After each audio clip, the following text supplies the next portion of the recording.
Дорогие зрители Юрия Дудя. Алишерка меня зовут. Привет. Возможно, я знаю какую-то формулу хита. И мама такая: нет, ты никуда не поедешь с этим. Я новый Тимати. Я хочу, чтобы вы сдохли сегодня. Не для вас живу, для себя. Юрия. Юрий будет дуть, дуть будет Юрий. Наконец-то интересный выпуск.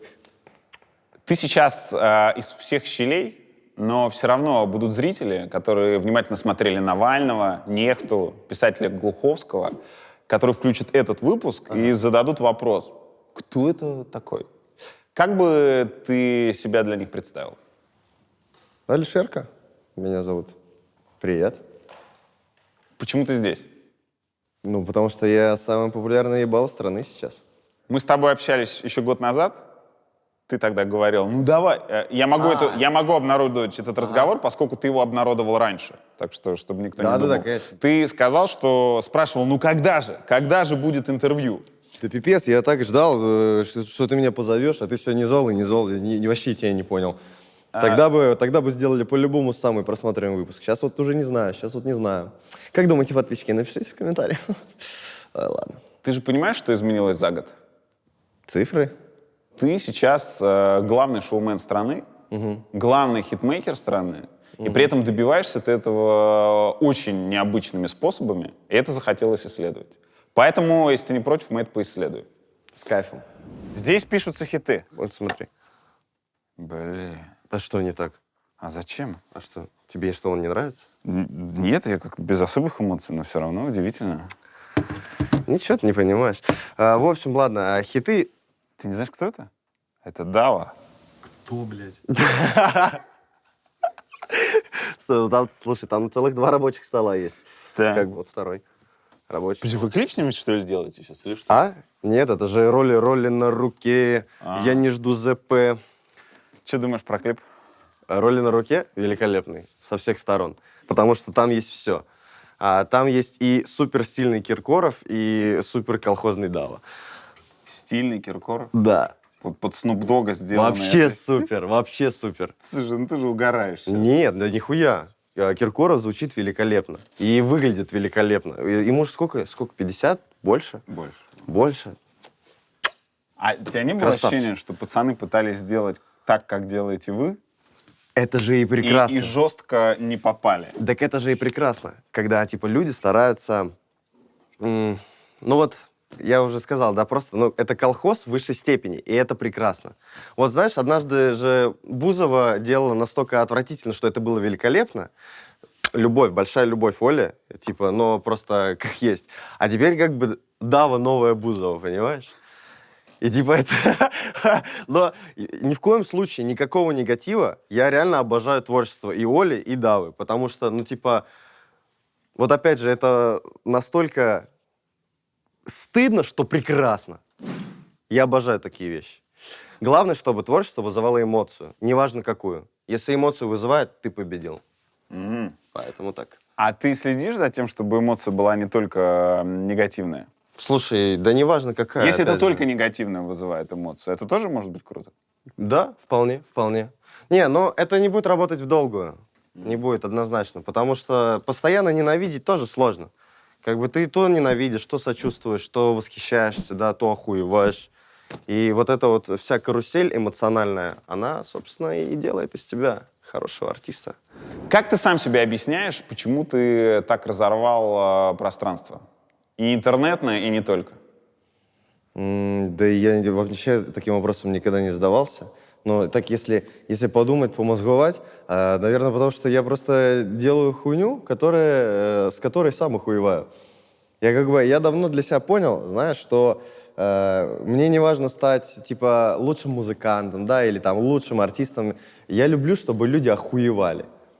И вот просто этого я добиваюсь через разные всякие сферы, так скажем. Сейчас вот с музычкой прикольно было. Было?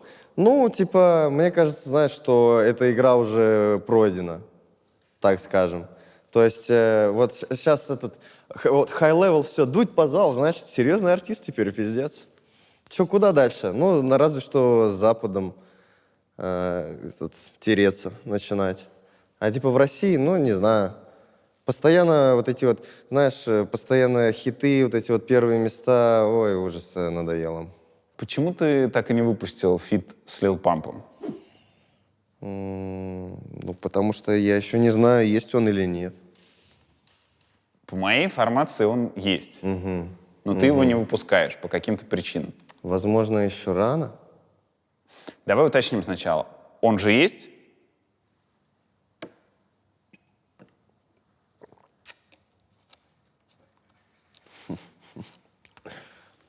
Юрия.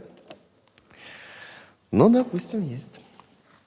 Просто я был уверен, готовясь к этому интервью, что это вся шняга тобой в твоем стиле запущенная. Ты подогрел интерес, а потом наебал. Ну, хотя да, слушай. Но есть люди, которые не подводили раньше, и они говорят, что это есть. В принципе, давай скажем так. Конечно, фит есть, он охуенный, пиздец, но, опять же, не забывайте, кто я такой. Верить мне или нет, решать вам. Я бы на вашем месте не верил мне. А фит есть. Что может мешать выпускать фит, когда он уже есть? В ком проблема? Да слушай, никакой проблемы нет. Просто время, наверное, не пришло еще. Ждем подходящего, классного момента. Ну вот и все. Как ваши контакты проходили с флоридским артистом? Да как я сидел, помню, сидел я в Таиланде, бухал, и такой, ага, хочу фит с Лил Пампом. И попросил своих любимых подписчиков, дорогих, благодаря которым у меня все есть, да, я очень вас люблю, заспамить все нахуй Лил Пампу.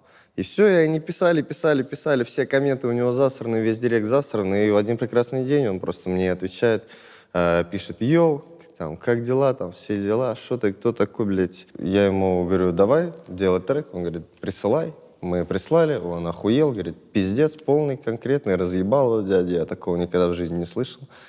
Я в деле, и все. Потом он пропал на сколько? На полгода и прислал куплет. А знаешь, они все, короче, очень ленивые и вообще нихуя не любят делать. Все очень долго тянется. Ну, такой классный пиндосовский менталитет, типа, ну, похуй попозже. Я тоже вот по нему живу. Клево. Слушай, вообще это не мой метод, но учитывая твою репутацию по части фактов, мне тут придется это попросить сделать. Ты можешь показать мне директ, чтобы мы не будем это показывать, чтобы мои глаза увидели, что у тебя действительно была переписка с Лил Пампом? Нет. Почему? А зачем? Ну, для того, чтобы мы понимали, что это не постерония и не вранье, Так что ты говоришь правду. А зачем вам это понимать вообще? В «Женщине года» всегда должна быть какая-то загадка, я считаю. Поэтому ничего не покажу.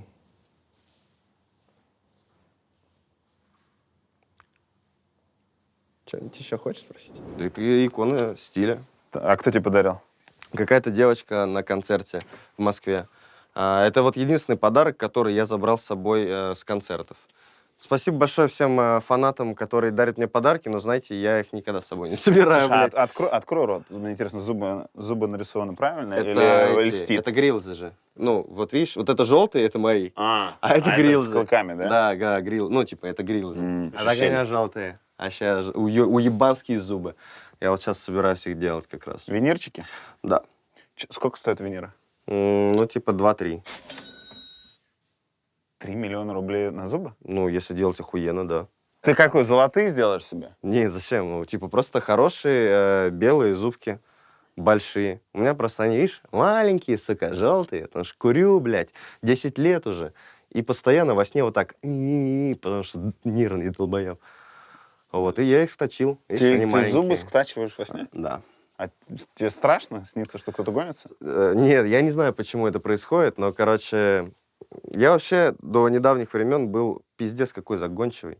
Постоянно, типа, ну, вот просто очень стрессовый чувак.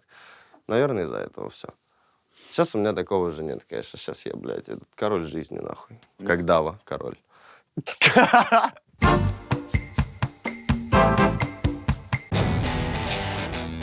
Мы все обожаем сериалы, но у меня есть с ними одна проблема. Сериалы требуют времени. Я понимаю, что это смешно слышать от человека, который загружает на YouTube ролики длиной 2 часа и больше, но тем не менее. Поэтому, когда я выбираю, что посмотреть, я всегда ищу что-нибудь покороче.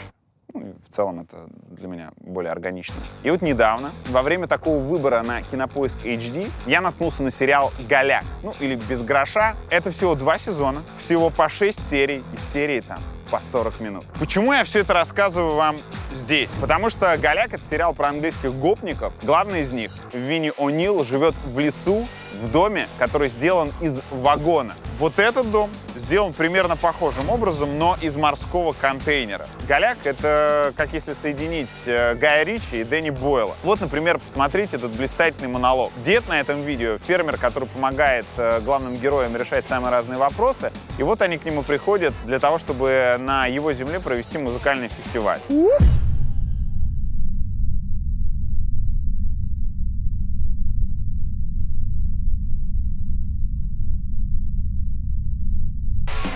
Озвучка «Кубик в кубе». В России сериал «Голяк» можно эксклюзивно посмотреть на Кинопоиск HD в озвучке именно «Кубик в кубе». Также по подписке Яндекс.Плюс доступны более 7000 фильмов и сериалов самых разных жанров и форматов. Мировые премьеры, популярные сериалы и российские эксклюзивы. Все это в высоком качестве и без рекламы. Кинопоиск HD входит в подписку Яндекс.Плюс, которая дает доступ сразу к нескольким сервисам. Например, по этой подписке можно не только смотреть кино и сериалы, но и слушать музыку. Ссылка со всеми деталями в описании к этому видео. По промокоду ВДУТЬ+, первые 45 дней единой подписки можно получить бесплатно. Среди всех, кто активирует промокод на Яндекс.Плюс, генератор случайных чисел определит 50 человек, которым подписка будет продлена до года, а 5 самых удачливых получат Яндекс.Станцию. Итоги конкурса через 2 недели в сообществе Вдудя в Ютубе.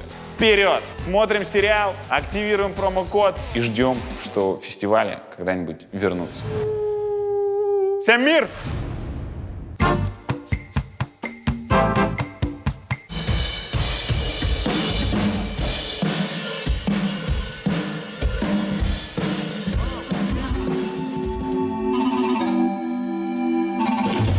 Пососи.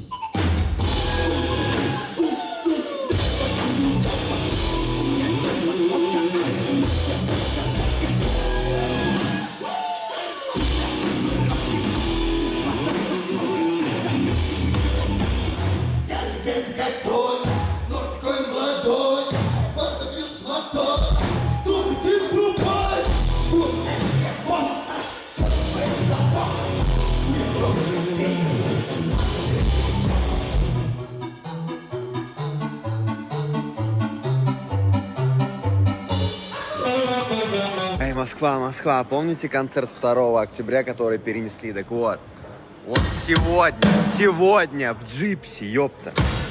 Я буду на сцене в 2 часа ночи. Так что зовите всех, приходите. У кого есть билеты, приходите. Я не мог раньше объявить.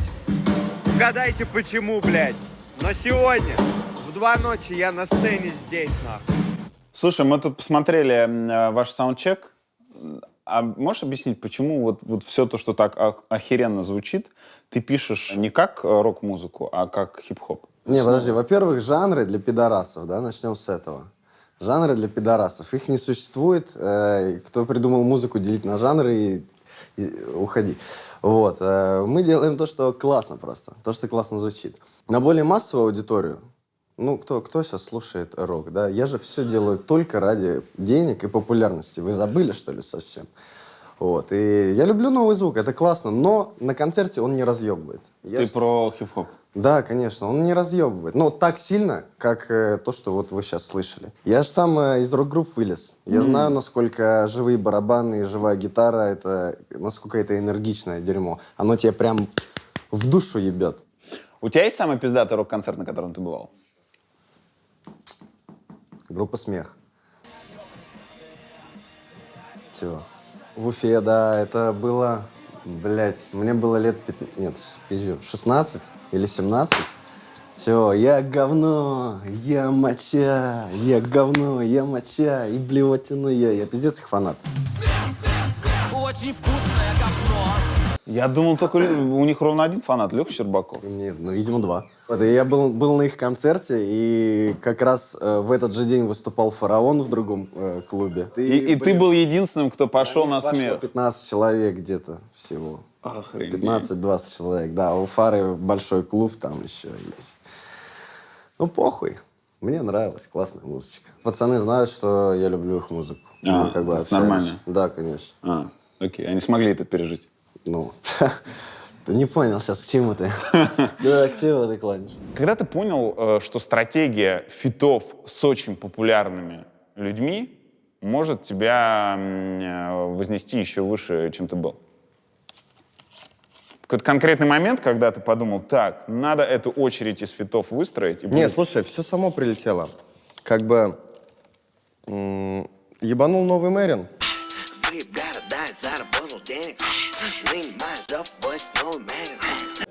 Да, мой, как бы, первый, так сказать, моя путевочка в эту карьеру артиста. Ебанул новый Мэрин, потом Трил Пил предложил сделать грустную песню. Потом, как оказалось, туда еще и Бобер Крид залетел, короче. Вот. Круто, сделали, отлично. Потом Клава написала то же самое, скинула мне, типа, биточек на мне пох. Говорит, блин, послушай, залетай, типа, мне кажется, ты классно бы тут звучал. Я домой приехал, включил его, нафристайлил, блядь, хуйню какую-то, поехал, сразу же записал. И в итоге, блядь, такой поп-хит, пиздец. Девочки, конечно, писи взорвались у всех. Первые месячные у многих пошли, да. Знаешь, что такое в неглиже, как ты думаешь? В неглиже? Ну вот я пою, но в душе в неглиже, я романтика или шер. Вот что такое в неглиже? Ну, я всегда думал, что когда ты без одежды. Угу. А неглиже это, оказывается, какая-то накидка женская. Это я вот узнал только после того, как текст написал. Это на каком языке? На русском. Ну, типа, в неглиже это... Вот загугли, бля, если тебе не лень. Я это вот... Я же говорю, опять фристайлом просто эту хуйню накидал. Вот, а потом уже... Божественное провидение. А когда, конечно, как и все. Все вот чисто на эмоциях, на чувствах. Так, да-да-да. Я открыт миру, мир открыт мне. И все. А потом мне уже сказали, что... Ебать, что такое в неглиже, блядь? Ты о чем вообще... Ты о чем поешь, долбоеб? Я говорю, а о чем я пою? Я говорю, так ты типа... Неглиже, прозрачная накидка. Купить в Красноярске. Первая ссылка. Вот. Ну, романтика или шер в Красноярске. Тест. Лех, знал? Серег. И я тоже сам в ахуе. Но прикольно звучит. Вот. Вся суть моих треков, да, ебать. Что за хуйню написал? Классно звучит. А касательно фитов, Леха тоже сам предложил с Тиманом. Ну, ты знаешь, какая была история изначально. Это все ради того, чтобы просто в бас напердеть, блядь. Вот. И я сам никогда, ты знаешь, такой, типа... Я где-то слышал, меня обвиняют, что я там этот, блядь, Моргенштерн, нахуй, со всеми фитует, блядь, и что, во-первых? Во-первых, и что? Это же индустрию развивает. Чем больше фитов и коллабов, тем вообще круче. Это же круто, когда артисты разные соединяются. С Гуфом почему не получилось? Слушай, у нас очень классная история получилась, на самом деле, но это не хит. А я вот, типа, не хочу выпускать не хит. Я ему трек отдал на альбом, я думаю, на альбоме выйдет. Хуй знает. Вот, у него. А я думал, его смутило, что вы когда прощались, ты сказал «целую тебя в хуй». Целую в хуй. Ну, что ж, как говорится, что было сказано, да, там, того не ворочишь, слова не воробей, как говорится, целую в хуй. Вот, но трек просто не хитовый. А как ты понимаешь, что хит, а что нет? Не знаю, и у меня чуйка какая-то на этом. Ну хорошо, ты, когда выпускал «Мерин», понимал, что это хит? Да, конечно. Ну вот прям понимал. Да, я понял, что это мой первый, ну прям очень громкий трек. Хотя у меня до этого тоже был один, который лямов 50 уже набрал, самый первый, вот так назывался.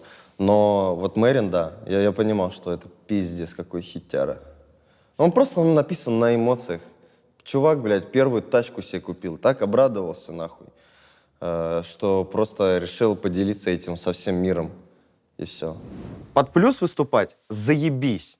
Под фанеру — такое нахуй. Но вот под плюс — то, что надо. А без плюса? Чистоганом? Чисто под минус? Да. Слушай, нахуй оно надо, блядь, в современном мире. Люди сейчас приходят на концерты потусить, оторваться, разъебаться. Не, если вы, конечно, какой-то там вокалист, певец, и люди приходят послушать ваш прекрасный голос. Кто, блядь, ты когда последний раз ходил послушать, как прекрасно поет исполнитель? А не просто, знаешь, разъебаться, потусоваться. Так не, я всегда хожу разъебаться, потусоваться, но только мы ходим на музыку, где все равно поют живьем. Ну Гитара да, я понимаю, ебошит вы живьем. старый, да. Сейчас просто такая тема, что мы диджеи. Вот диджеи же приходят, флешку свою вставляют, и типа, народ, тусуйтесь, нихуя себе. А мы как бы вставляем флешку, еще сверху поем. ебать. Скриликс сейчас просто. Или Нина Кравец охренели про флешку. Вот Да, это. да. Не, ну они там сводят, конечно, да, Ты но там чё? же просто готовый звук. Никто же, блядь, не набивает ничего, типа, от себя. Они, ну да, сводят, классно, круто, молодцы. Но, типа, люди приходят за энергией, люди приходят разъебаться. Я говорю сейчас за себя, про наши концерты. К нам люди приходят получить энергию, послэмиться, разъебаться, разойтись в две стороны, въебаться в друг друга, сломать челюсти, потерять кровь, зубки. Но никак не послушать, как прекрасно я могу исполнить «Пососи живьем», блядь. Ну, типа, о чем вы говорите? Так, не, я тебя не переубеждаю, но просто. А разве не прикольно, когда они все тоже делают, и «Стену смерти», и все остальное, но при этом живьем? Ну, то есть это разве не как вот... Живое исполнение не даст такого звука. Не даст. Потому чувак, что... у тебя гитары есть, у тебя Да, барабаны да. есть на Они сцене. же играют сверху плюса, который сведен, закомпрессион, и там максимальный разъебалово просто. Мы, кстати, вот сейчас, по-моему, единственный, кто по такой системе работает, сверху плюса еще гитары, барабаны кладет. И типа, и я считаю, что это лучший звук сейчас. Прям вот он уникальный сейчас. А Хаски как? У него просто У живая него группа? просто живая группа, да. А у нас прям сверху плюса барабаны, гитара, и это прям... Я вот рад, что нашел это. Мы съездили в один тур живьем, 50 городов, нахуй. Я вот живьем поехал. Пел сам, блядь, барабаны, гитара, вся хуйня. Такая залупа, нахуй. Такая хуйня. Никакой энергии, блядь. Заебываешься, блядь. Да знаешь... ты ленивый просто. Да? А зачем вообще заебываться, если можно не заебываться? У тебя есть какая-то концертная мечта? Раньше у всех была идея фикс собрать Олимпийский, когда это было самой большой площадкой в России. Сейчас нет Олимпийского, сейчас и концертов нет. Ну да. Но все равно есть штука, после которой ты скажешь «да, да». Бля, хочу, На! короче, хочу, как фест, вот когда только СССР распался, помнишь, там Металлика были, 500 тысяч человек, Да. open air и вертолеты летали, военные над ними. Вот такое хочу. Огромный open air. «Монстры рока» он назывался. Да. Не помню. И ты хочешь такой же где? Огроменный open air. А ты хедлайнер или ты разогреваешь кого-то иностранного? Конечно же, хедлайнер. О чем ты? Это иностранцы будут меня разогревать. Юрий будет дуть, дуть будет Юрий. Слава Мерлоу. Слава Мерлоу. Как видится это со стороны? Твоя суперслава случилась после того, как случился ваш союз. Моя суперслава Мерлоу, да. Это правда? Ну, слушай, все как-то вот так шло. Началось же с Нового Мэрина, получается. Да. Новый Мэрин, бам, хуяк, нахуй. Потом грустная песня. То есть я уже закрепил себя как какой-то, ну, типа, артист, да. Потом «Мне пох», суперкоммерческая поп-песня. Да. Успешная до пизды. Это все без славы. Это все без славы, да. Вот. А потом уже нашлись, познакомились.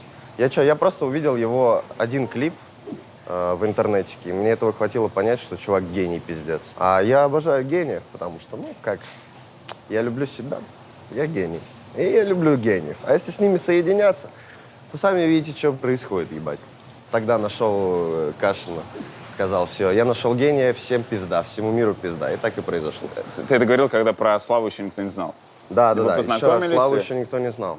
Вот я к нему приехал, только знакомиться первый день, мы с ним сняли видос, где трек за 5 минут делаем. Я прям в том видосе сказал, даю вам год, и это суперзвезда. И вот, он сейчас на первых местах везде, прошло 11 месяцев. Я правильно понимаю, что ваш союз случился после выпуска «Вписки»? Да. Как это произошло? Слушай, давай вообще издалека. Я Алишера познакомился с его творчеством, с клипа про выпускной. Вот. И потом там уже Easy Rap, вот это. И я смотрел с моим другом Игоря Алишера, и мы, когда у Алишера была эра перформансов, тогда это было для всех в новинку, и мы с Игорем сидели и думали, блин, а что, а как? Его альбом, может, второй альбом выйдет. То есть изначально я думал, что Алишер очень, очень круто подогревает интерес. То есть это круто с точки зрения... Гений маркетинга. Да. Вот. Да, я наткнулся на интервью в Писке. Я подумал, блин, нас интересуют схожие вопросы. Наверное, в чем-то мы похожи. И мне нравится его музло. Вот. Схожие вопросы это какие? Алишер там рассказывал про артист или блогер. У нас в стране очень сильно клеймят за это. В плане, что есть трушные артисты, которые делают там чистое самовыражение, творчество. Есть вот эти блогеры. Они торгуют лицом. Вот. Почему-то у нас не думают, что ютуберы, они типа тоже самовыражаются. Вот. Есть трогательная история про то, как ты с его мамой знакомился. Ну да, перед тем, как улетать в Москву, мы познакомились с мамой, потому что она переживала, не хотела отпускать. Ну посмотри на меня, ебать, ты прикинь, выращиваешь, растишь сына, да, там, холишь, лелеешь, а потом он говорит, а я с Моргенштерном в Москву. Но я бы не пустил. Нам пришлось увидеться. Вы пили чай? Пили чай и вино. Ну и я пил вино. Но она смотрела на тебя, как на неведомую зверушку. Ну да, мы очень долго дискутировали на предмет самых разных тем.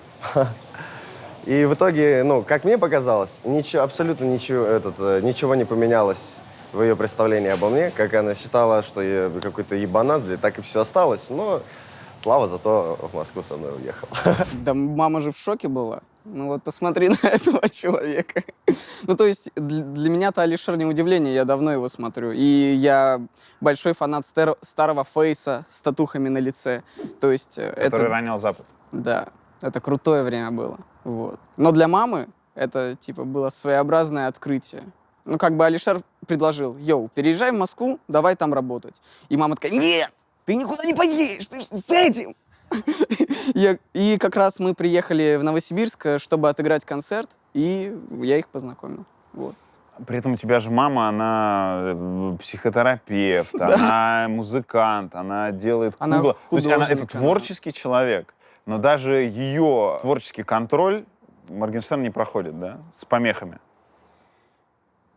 Она как психотерапевт ищет в нем проблемы. Вот. Ты в Питере учился? Да. Где? Институт кино и телевидения. На звукача? Нет, на продюсера. Продюсера, не саунд-продюсера, а именно... Да. Мне не хватило баллов при поступлении, поэтому я поступил на продюсера. Ты бросил учиться? Я в академии, да, но я не очень хочу продолжать. Почему? Мне бабушка периодически звонит и говорит, ну вот, возвращайся, ты... Диплом нужен. Нужен диплом, да. А лучше бы здесь в Новосибирске жил. С нами мы бы тебе еду готовили, вот диплом бы получил, в университет вернулся. Мне очень понравился первый курс, на втором как-то мне не очень уже. Я не знал, что это продлится еще столько. Я вырос на очень хорошей музыке. Группа «Пятница», например. Мне нравится Поперный. Я не знаю, слышал ты такого? Конечно. Поперный. Поперный там. Да.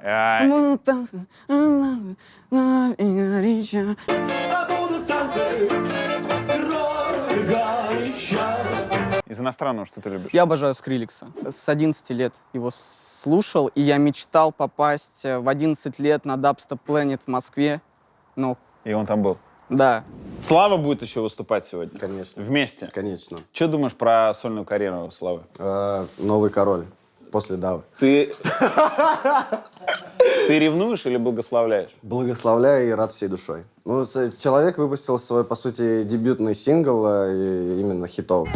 Снова я напиваюсь, снова говорю пока. Да, и он меньше чем за сутки везде на первые места встал. Не, я всегда Славе говорил с самого начала еще, что он гениальнее меня в музыке намного. Это факт. Поэтому именно как музыкант, прям музыкант, он меня ебет по всем фронтам. И то, что он сейчас на первых местах, это очевидно, это было очевидно давно. Юрий будет дуть будет Юрий. Это Диларочка, татарочка, женщина моя. Слушайте, а вы же были вместе давно? Но расставались потом, да? Ну да, да, да. Ты же говорил, что тебе нужно сексуальное разнообразие, и поэтому надо расстаться. Знаешь, у меня, короче, вот когда пошло все типа прям бам, нихуя, я крутой артист, ебать, я музыкант, у меня, короче, крышу сорвало нахуй.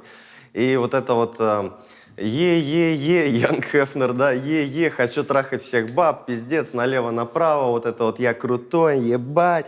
А потом, как-то, знаешь, дошло, что, короче, вот эта вот вся штука, навязанная старшеклассниками в школе, да, чем больше телок ты трахнешь, тем ты круче, блядь. Такая залупа. Авторитетно вам говорю, как главный молодой Хефнер страны, чем меньше женщин вы выявите за жизнь, тем лучше. Все. И попробуй только поспорить. Ты бедный лох, блядь, на меня посмотри, не спорь со мной. И вы сошлись после этого? Ну, как видишь, Чем ты занимаешься, Дилар? сексом.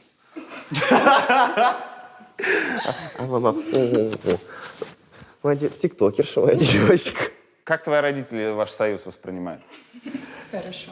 Вначале так, скептически, а потом хорошо. Мы же знакомы с семьями и общались личные родители, и Алишерина мама. Мама. Да, охуенно. А сколько лет вы вместе?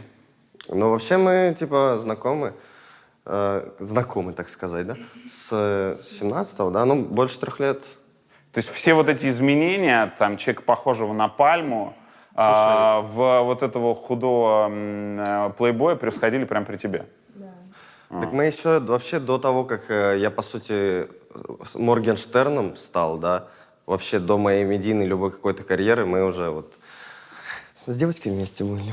А как ты воспринимал все эти изменения? Ну, то есть он же просто менялся и визуально, и поведенчески. Ну, нормально. Ну, сколько ему лет-то было? Это разве не нормально в таком возрасте от одного к другому бегать, себя искать? И это вообще, короче, умная женщина, Да. Пиздец, я прям охуел от нее. Коротко и ясно. А ты учишься где-нибудь? В университете учусь, да. А где? В Уфе. У себя у нас пока дистанционка, поэтому у меня пока проблем с ним нет. А на кого?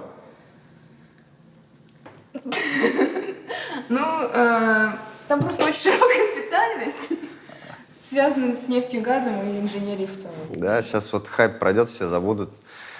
Скважину купим, нахуй. Будет ебашь. Будет тебя кормить, да? Да. У нас была с писателем Глуховским похожая штука, когда я говорил фамилию писателя, а он одним предложением описывал свое отношение к нему. Сейчас немножко другая история.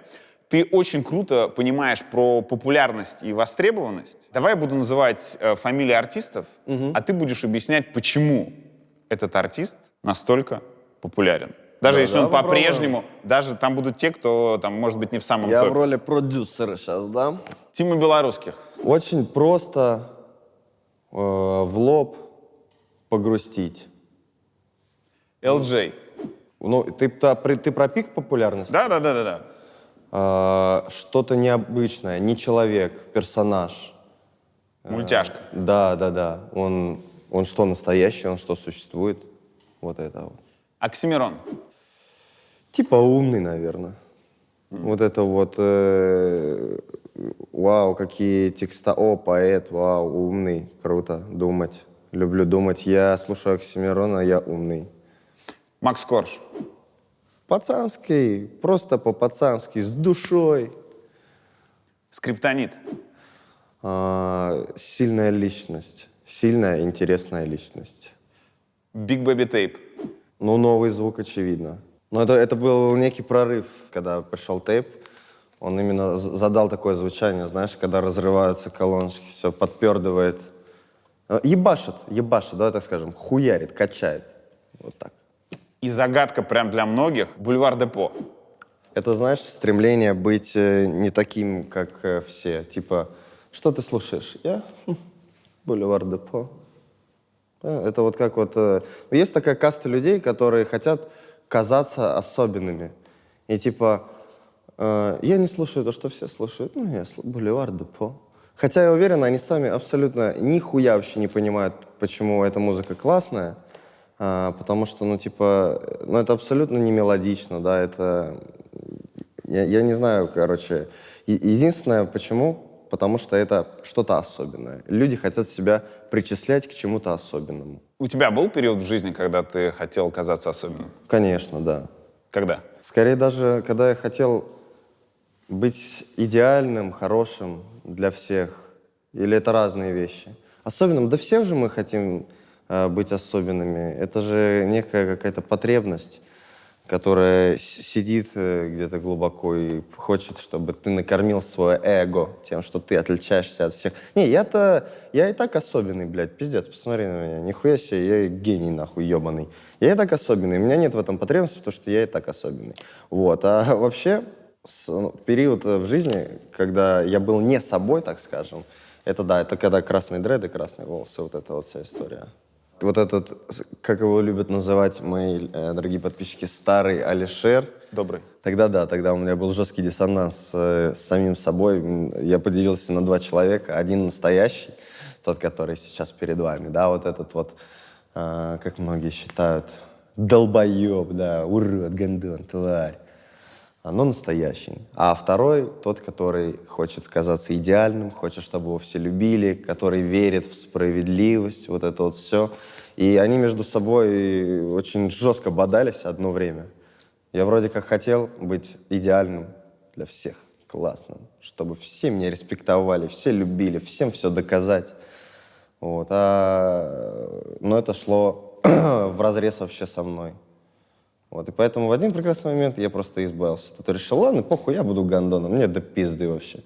Буду таким, какой есть. Кому понравится, тем понравится. Никому не нравится, ну и пошли вы нахуй, не для вас живу, для себя. Качалка. Спорт. 3 стадии было Моргенштерна. Изи рэп, это около, сколько, 90 кг. Ну, килограмм 90, там, 87, вот так где-то. Потом ты еще толще был. Это старый Алишер, которого все любят, с красными волосами. Почти 100. Еще была грустная песня, там я прям скелет ебаный. Вот прям, А, еще? я прям там скелет, типа, я очень худой. Там типа где-то 72-73. Так. Прям вот, А сейчас? сейчас где-то 77. Как это возможно? Конечно же, соли, порошки и все. Короче, все просто думают, что я жестко торчал и поэтому высушился.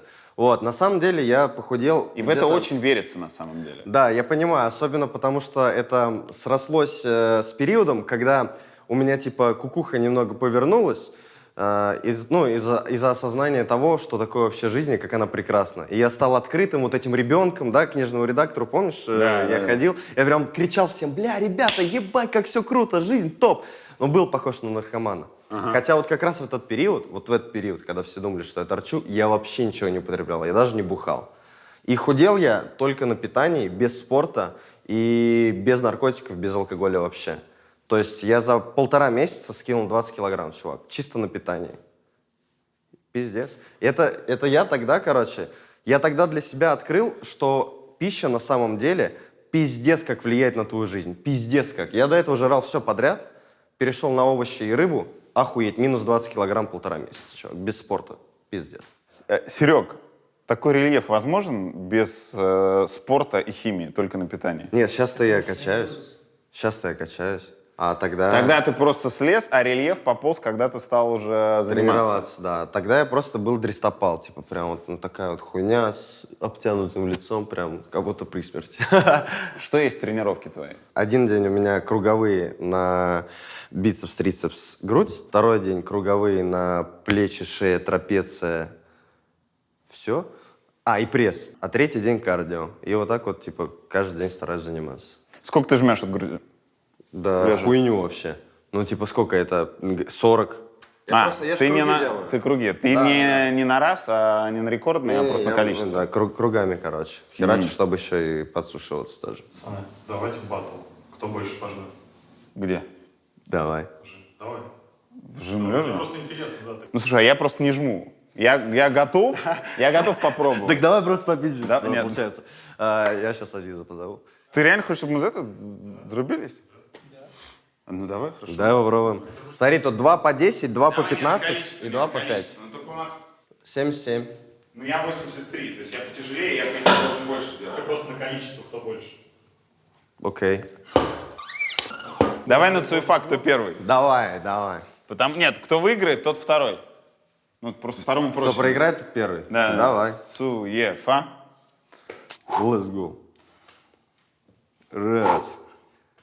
2, 3, 4, 5, 6, 7, 8, 9, 10, 11, 12, 13, 14, 15, 16, 17, 18, нихуя себе, 19, 20, нахуй, 21, 22, 23, 24, 4. Пятый! Это 24. И пятый. Все. Ну, блядь. В натуре здоровый все. Ну ладно, что, погнали дальше. А что у нас там? Комната славы, да?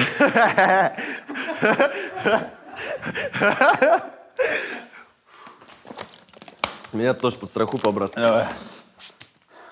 Ой, бля. Да, сейчас, наверное, качки нас смотрят такие, Бля, педики. трещибаны, Да, бля. да, да. Раз, 2, 3, 4, 5, 6, 7, 8, 9, 10, 11, 12, 13, 14, 15, 16, 17, 18, 19, 20, 21, 22, давай, 23. Я уже хуйню делаю. Всё. Поздравляю, Юрий Дудь, вы меня отымели. Не, ну слушай, по-честному, я на все-таки килограммов на 7 тебя тяжелее, поэтому вровень. Спасибо за этот спорт. Про наркоту. Давай.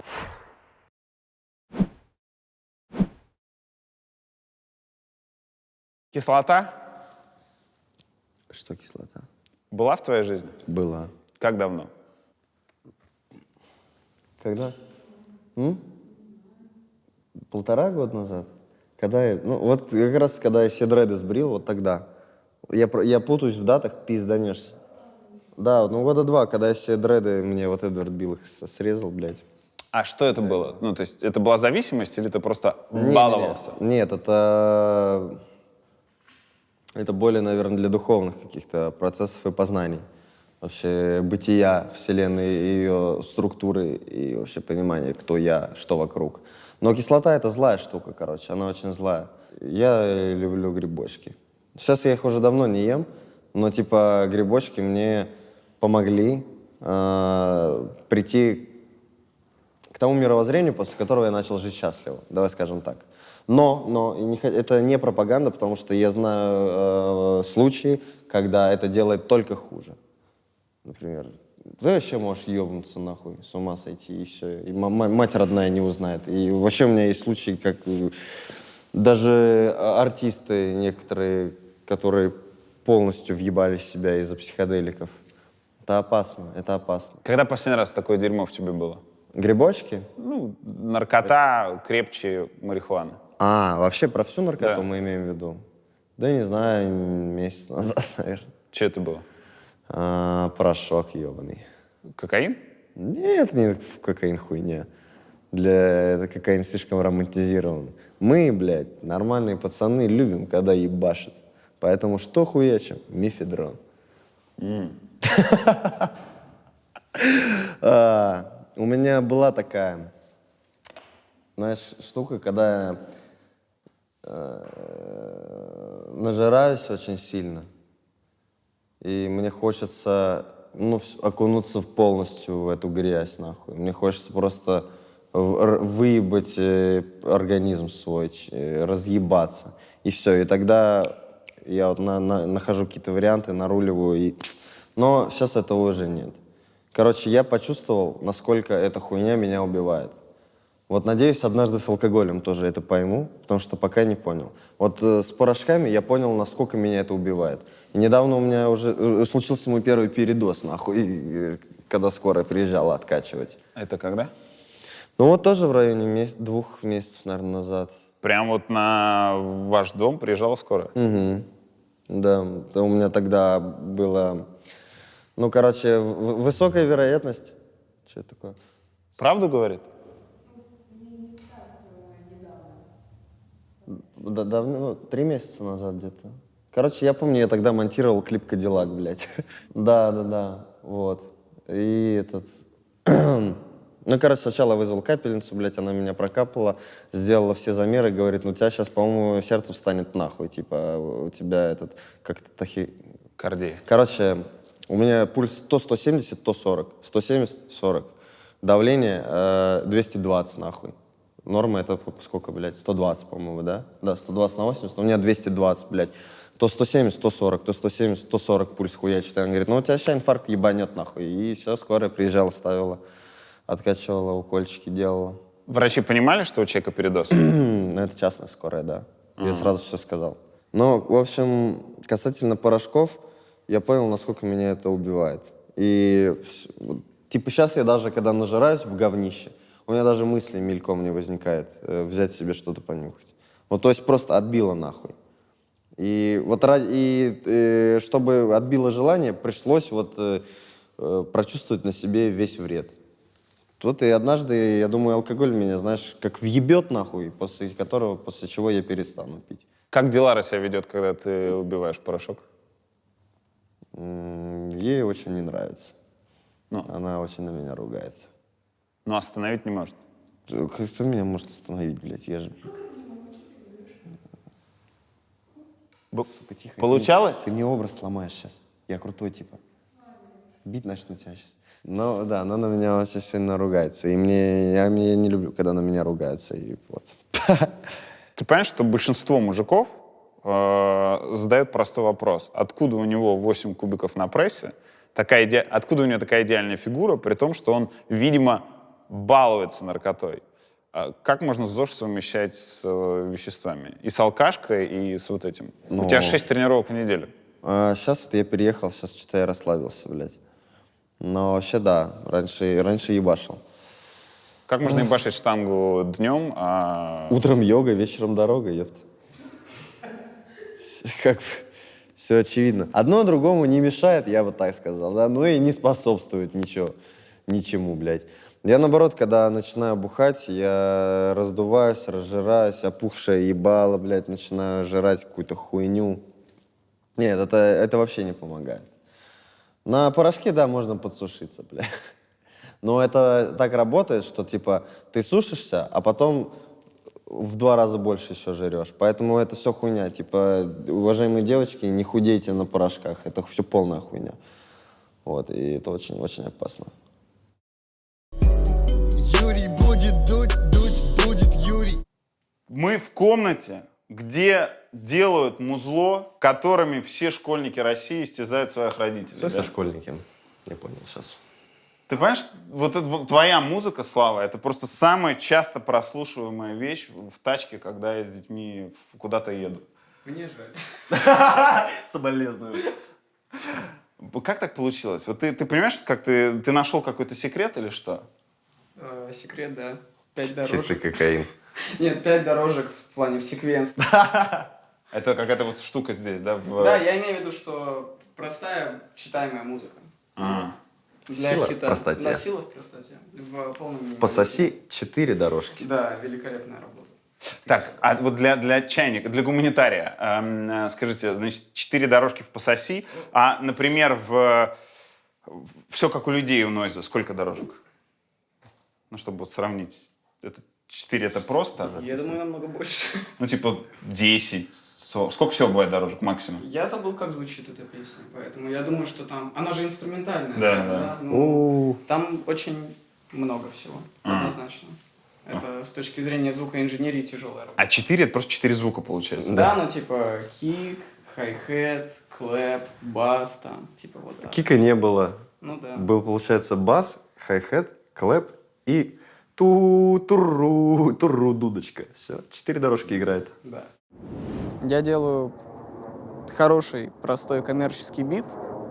Алишер, как артист, очень круто делает свою работу. Ну вот, например, трек «Кадиллак». Основной мотив сделан из 808-го баса. На-на-на-на-на-на. С первых секунд этот мотив просто вот так. А, то есть это очень громко. Во-первых, это очень жирный звук. 808 бас — это классика для трэп-инструменталов. Вот, это хороший, плотный бас, под который все качаются на тусовках. И здесь мы его взяли и начали использовать как мотив. Это очень плотный и жирный звук, который из любого динамика будет звучать одинаково. Хоть ты, я не знаю, на телефоне поставь, и это будет звучать точно так же. Гадкий и мерзкий звук. Вы делите прибыль с Алишером 70 на 30. Да, 70 на 3. На что ты тратишь? Машину купил себе с альбома «Легендарная пыль». И еще осталось бабушка, дедушка, мама. Оборудование. Ты видел, сколько у меня оборудования. Я большой фанат вообще. Сколько эта комната стоит? Я думаю, сейчас, я думаю, ляма 3. Квартира? Было бы классно купить квартиру, но я бы в ней не жил. Я бы ее сдавал. Другие битмейкеры тебя не очень любят? Не очень любят. Почему? Я с Моргенштерном работаю. А он такое чудовище, да? Ну да, дурак. Эпатажный дурак. Да, не любят. Но есть ребята, которым нравится то, что я делаю. Есть ребята, у которых есть какие-то личные претензии ко мне, которые непонятные абсолютно. Дело в том, что для меня все очень просто. Я позитивный чувак. Мне нравится писать музыку. Я, не знаю, люблю вкусно кушать. Это какие-то такие вещи. Конфликты мне не интересны. Я думаю, что, наоборот, всех битмейкеров и продюсеров должно связывать дело, которым мы занимаемся. Это же круто. Например, собраться всем вместе и начать джемиться. Это же что может быть лучше этого? А битмейкеры только уже могут джемиться? Конечно! А мы с Алишером как треки-то получаются? Мы садимся и такие, а вот поставь это, а давай сюда вот это добавим. Давай поменяем, это же тоже своего рода джем. Пускай в новой оболочке, но да. Но тебе хочется этого респекта улиц? Продюсер Час Гуапа, есть такой чувачок в Москве, который Кизару писал биты. И у него недавно было интервью. Кизару перестал с ним работать, потому что Час Гуапа сделал ремикс на трек Моргенштерна. А это считается, типа, зашквар. Это не true. Да. И Час Гуапа сказал очень хорошую штуку. А что мне этот... Могу ошибаться. А что мне этот true? Я за него даже не смогу купить кусочек пиццы. И это так хорошо прозвучало. Я сейчас думаю, наверное, да. Воруешь ли ты музыку?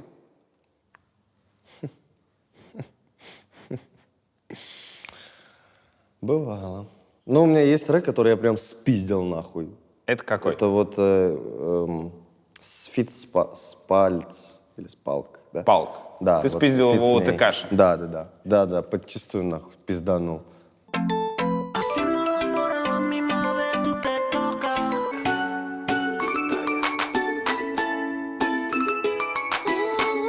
Ты когда это делал, понимал, что это, раскроют? Что там интернет, все остальное, там доступ, пока нет Не, стены. я надеялся, что самый популярный трек ТКши, блядь, никто не поймет, что я это спиздил. Да, конечно, просто спиздил, потому что, какой-то тречок надо было сделать, похуй сделал. Что запариваться. А Палк была в курсе? Ну, я думаю, да, я думаю, для всех это было очевидно.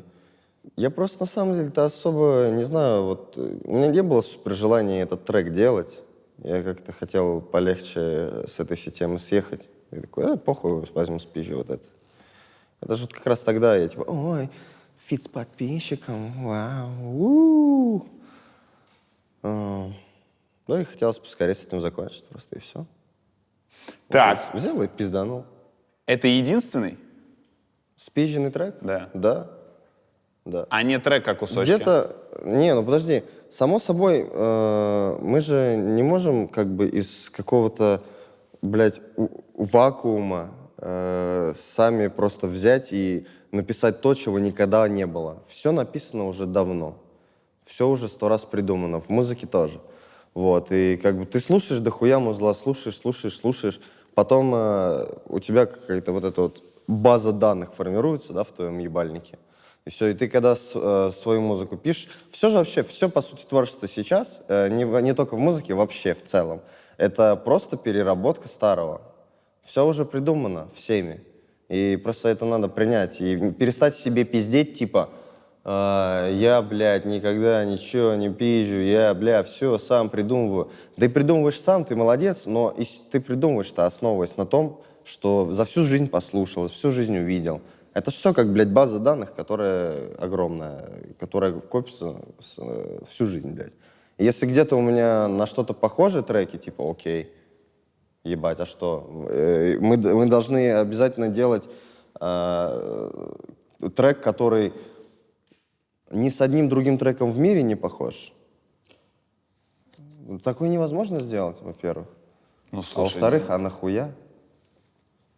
нет, такое возможно сделать, точно? Трек, который ни на один в мире не похож, но это пиздец какая блевотня будет. Это возможно, конечно, но этого бульвар Депо будет. Извиняюсь, конечно, и какого неуважения, респект. Давай по некоторым примерам. «Вечный сон» с Лариным. Там же прям вставки...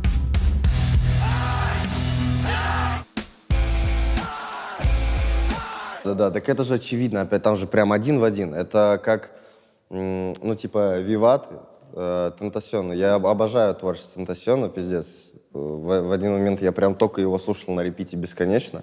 И мне хотелось как-то в своем творчестве сделать Виват. «Съел деда».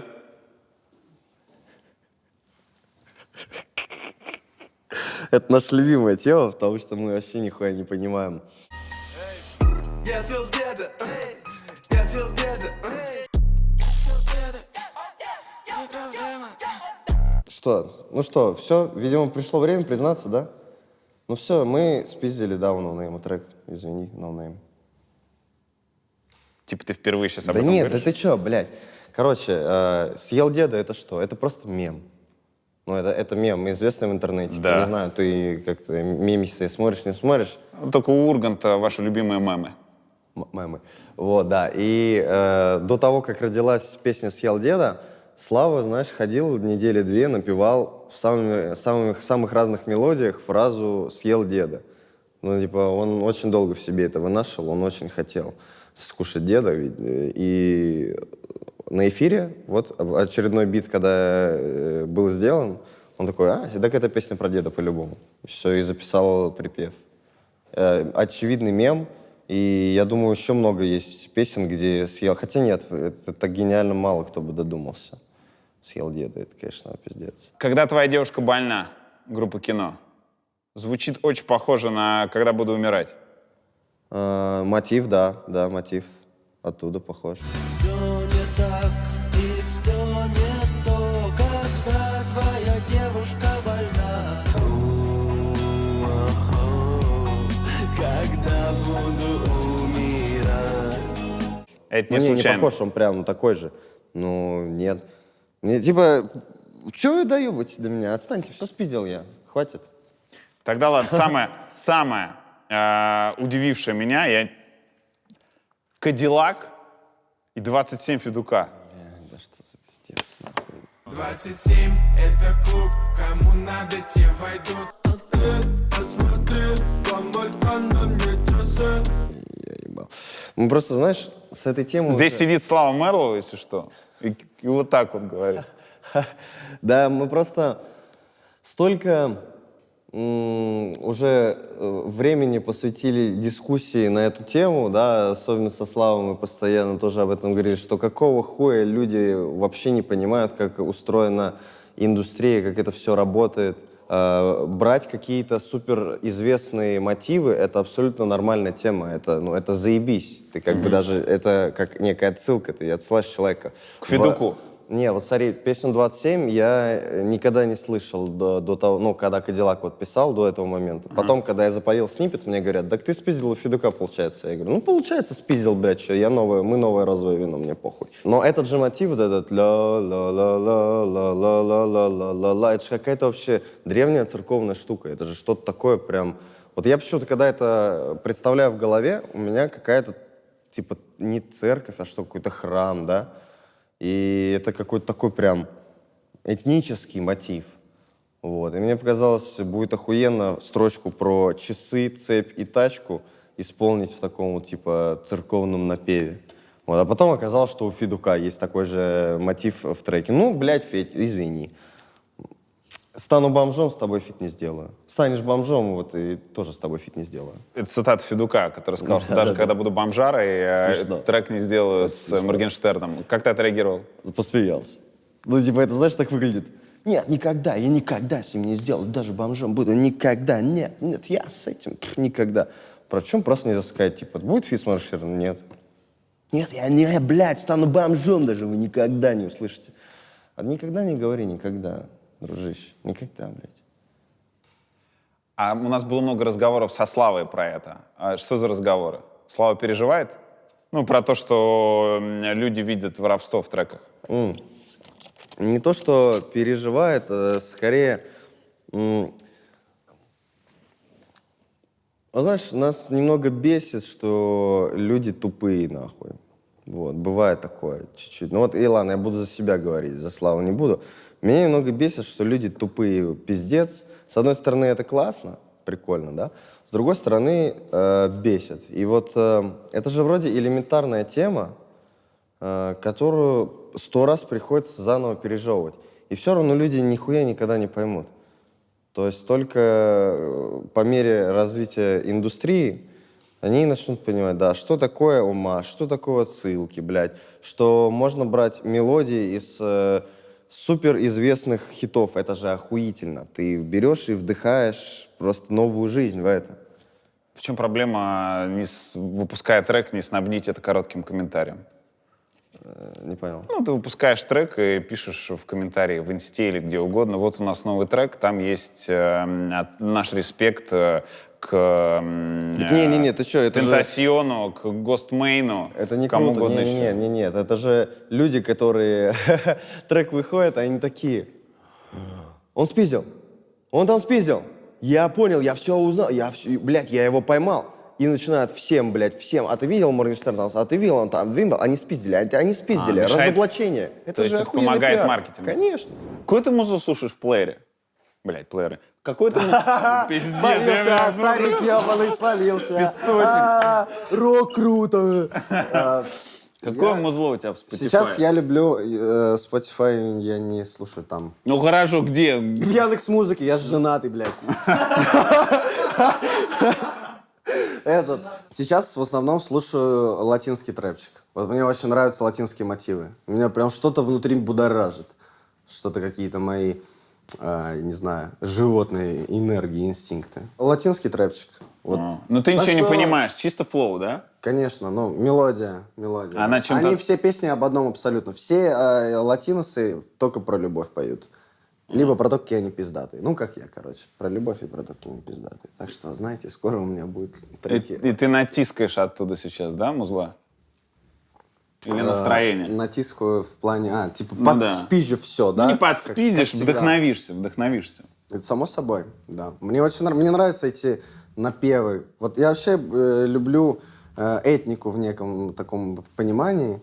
Типа вот латинцы по-особенному звучат как-то. Что-то у них какие-то мелодии свои есть. Как и у нас вот в России тоже русское народное, да, что-то есть такое. Вообще этническая музыка великолепна. Я вот люблю этнику. Но и латинский трэпчик хорошо ее отражает, только в современном звучании. Все самые главные хиты получаются вот так, нахуй. Вот так.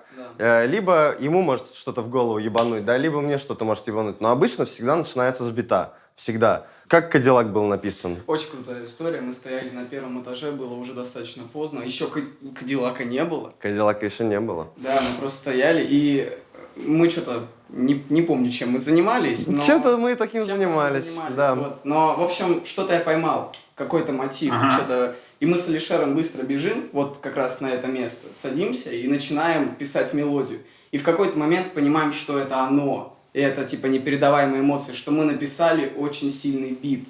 Короче. Да, мы его слушали и охуевали. Он просто был вот, не сведен, вот он так, был блядь. очень грязный. И мы сидим реально и просто трясем головами, как чокнутые. Да, потом я уже дописал вокал и купил «Кадиллак». А купил, потому что трек появился? Да. Ты купил Кадиллак под трек, чтобы соответствовать? Я хотел «Кадиллак», но сомневался, да? Короче, я всю жизнь хотел Кадиллак. Именно Эскалад. Да, еще до своей первой тачки, до Мерса. Но сделал тогда выбор в сторону комфорта, короче. А вот эта мечта была всегда, типа, бля, ебать он охуенный, вот этот гангстерский такой Кадиллак. 50 Cent, все дела. Да, и когда трек был написан, я думал, ну все, блядь, берем. И поехал в салон, купил Кадиллак. Новый? Долбоеб. Новый, блядь, за 7 мультов, нахуй, за 8, блядь. Нахуя?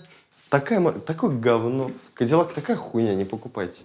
Ты так читаешь на Кадиллаке, это омаж, респект скриптониту? Или какая-то другая идея? Ни хера не Какой понятно. момент?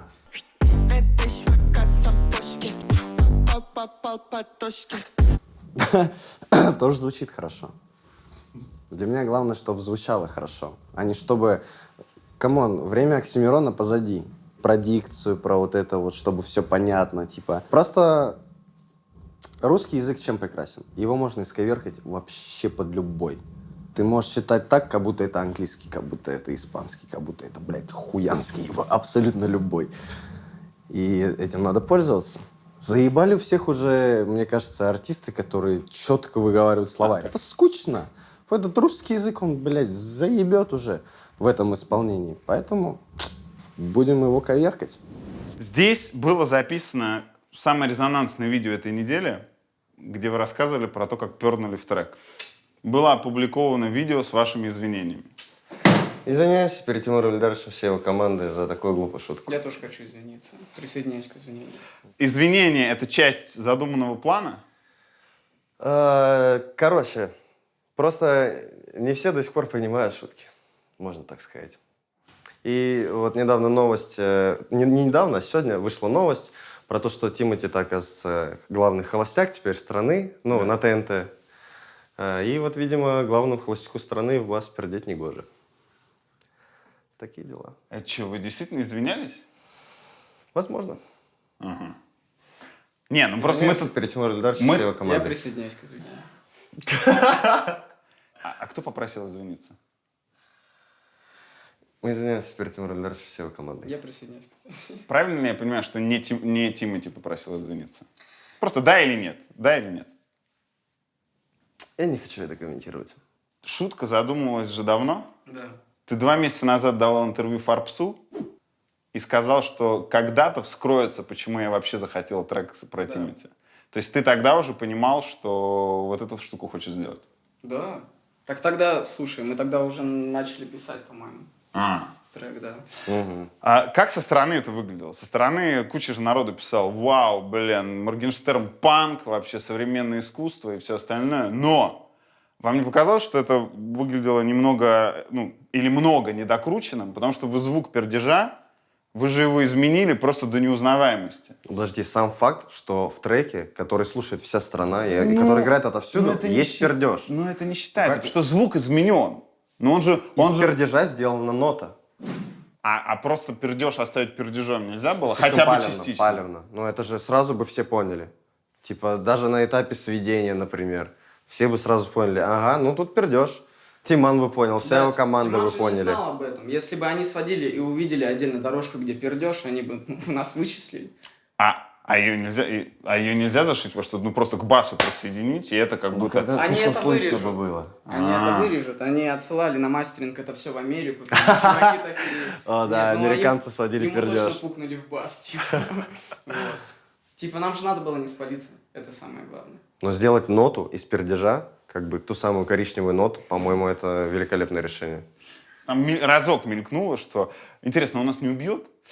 Вы что, реально не понимали, что его это может задеть? Ну, слушай, учитывая, что он в ЧБД сходил, да, вроде как все такое, там же его прям крыли, и он так, как-то не нормально особо относился. Ну, типа, не знаю, нам казалось, это просто шутка глупая, такая детская. Ну, пукнули в бас. Тем более, что, ну, я сам на треке был, как бы, ну, я и себе, получается, в трек напердел. Самое классное, что вся страна просто слушала пердеж. Мы как бы не хотели никакого негатива причинить Тимуру Ильдаровичу и его команде, поэтому мы приносим свои искренние извинения. И... Я присоединяюсь к извинениям. Почему у тебя нужда в охраннике появилась? Ну, во-первых, носить на себе ювелирки на 5 лямов стрёмно по России ходить. Вот. А во-вторых, долбоебов много. Очень много долбоебов. И как бы мне спокойнее так. Был хоть какой-то инцидент до? До? Да. Нет, не было. То есть ты Я как превентивно только это понял, заказал ювелирки, я сразу же вот, нашел шутера. да? Тебя вдохновили на это какие-то истории из Америки? Ну, типа там... Ой, там, XXXTentacion? да, там срывают цепи же с рэперов. Типа, вот Текаши вообще же затолкали в тачку, увезли, блядь, все с него сняли, отхуячили. И то там-то пожестче, у нас, я думаю, не так. Хотя сейчас население все беднеет и беднеет, а Моргенштерн все богатеет и богатеет. Бля, вот бы его въебать. Поэтому вот телохранитель у меня теперь есть. У него много работы? Ты имеешь в виду пиздить Доебываться, людей? да, доебываться для тебя и... Нет, не особо, не особо. Очень редкие случаи. Азиз до тебя работал с Фейсом? Да. Ну, мы так и познакомились. А я просто когда озадачился тем, что мне нужен шутер, телохранитель, бодигард, я думал, что это не должен быть просто тупой шкаф, который будет... А чтобы можно было и поговорить, и чтобы было на релаксе все спокойно. И чтобы еще покачивался под Да, музло. конечно. Вот и все. Вся Уфа, бля, здесь. Макс Корж как-то на концерте сказал, что смысл этой песни, он, по-моему, «Шантаж» таким образом представлял, это кач. Трек «Съел деда» и все остальные также можно сказать. Конечно. Но типа мы делаем музыку. Для чего? Для тела и души. Если слышишь наши песни, ты невольно пританцовываешь. У тебя тело реагирует. Не головешка ебаная, бесполезная вот эта хуйня. Мозг, блядь. Ну, мозг тоже прикольная штука, ладно. Иногда нужен, да? А тело? Ты такой слышишь, я съел деда, и пошел в пляс, нахуй. Танцевать — это классно. Лучше, чем думать. Смысл песни, ой, какие сложные рифмы, блядь, долбоебы. Когда же вы вымрете все? Дорогие друзья, автор слов Алишер Моргенштерн, автор музыки Вячеслав Марлов. Композиция «Съел деда». Альбом «Легендарная пыль». Блядь. Я съел деда, не проблема, не поверишь. Я съел деда, не проблема, да, не поверишь. Я съел деда, папа на первом.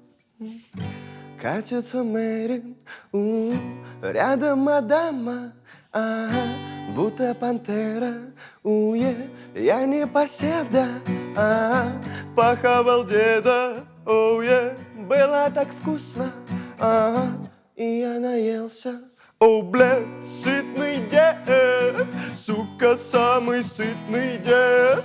Я его похавал, сука, прямо до костей.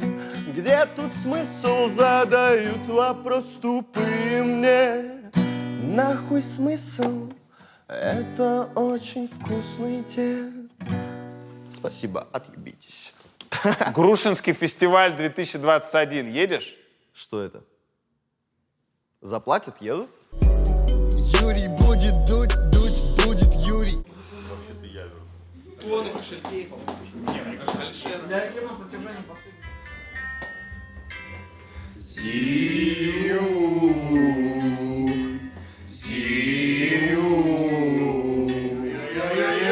общем, дорогие друзья, мы распеваемся только для того, чтобы почувствовать себя серьезными артистами. На самом деле нам поебать вообще.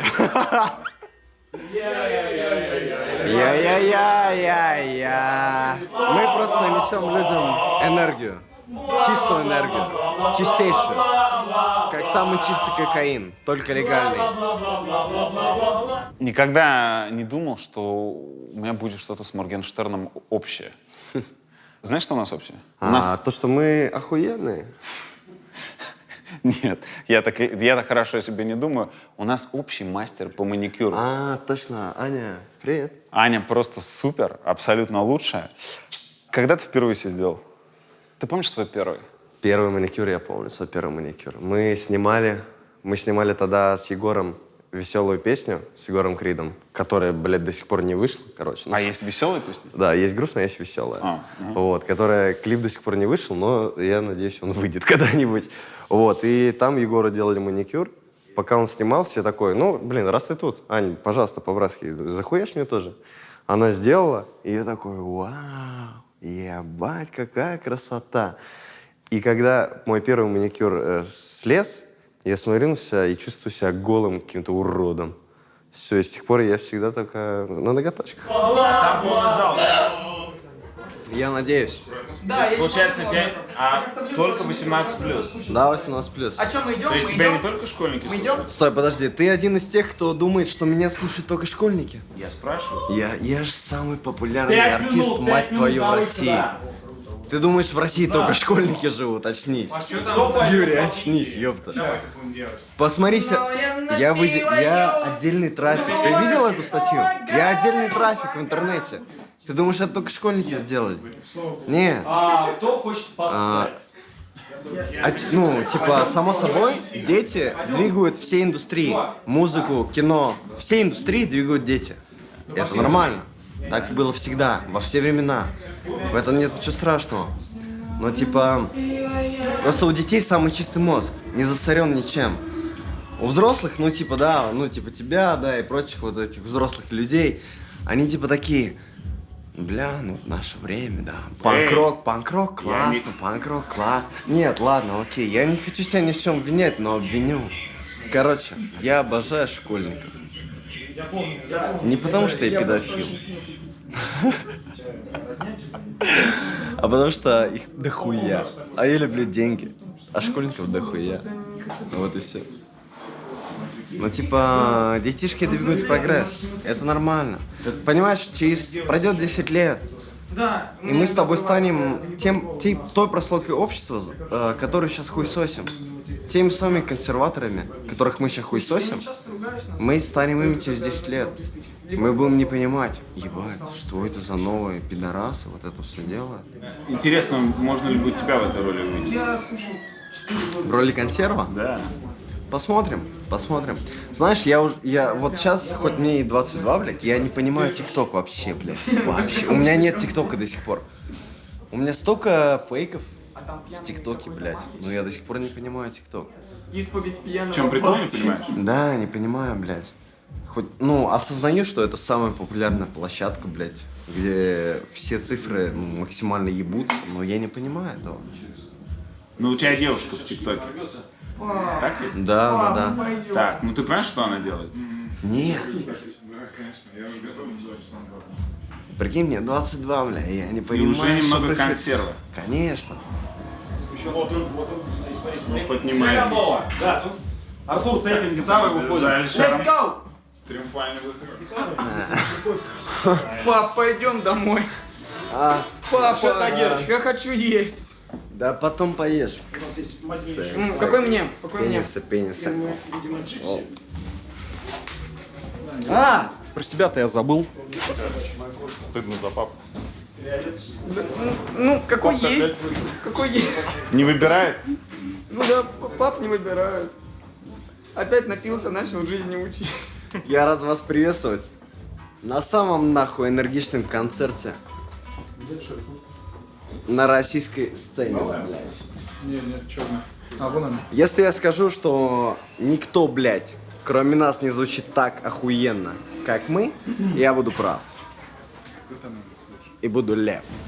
Звонок в дверь, под окнами кричать: выйди, сфоткайся, снимают, блядь, из-за ворот, нахуй. Кто-то перелезает, бегает по территории, нахуй. Прям реально перелезает и бегает? Да, перелезают, бегают по территории, блядь. Кто-то додумается об этом еще видео поснимать.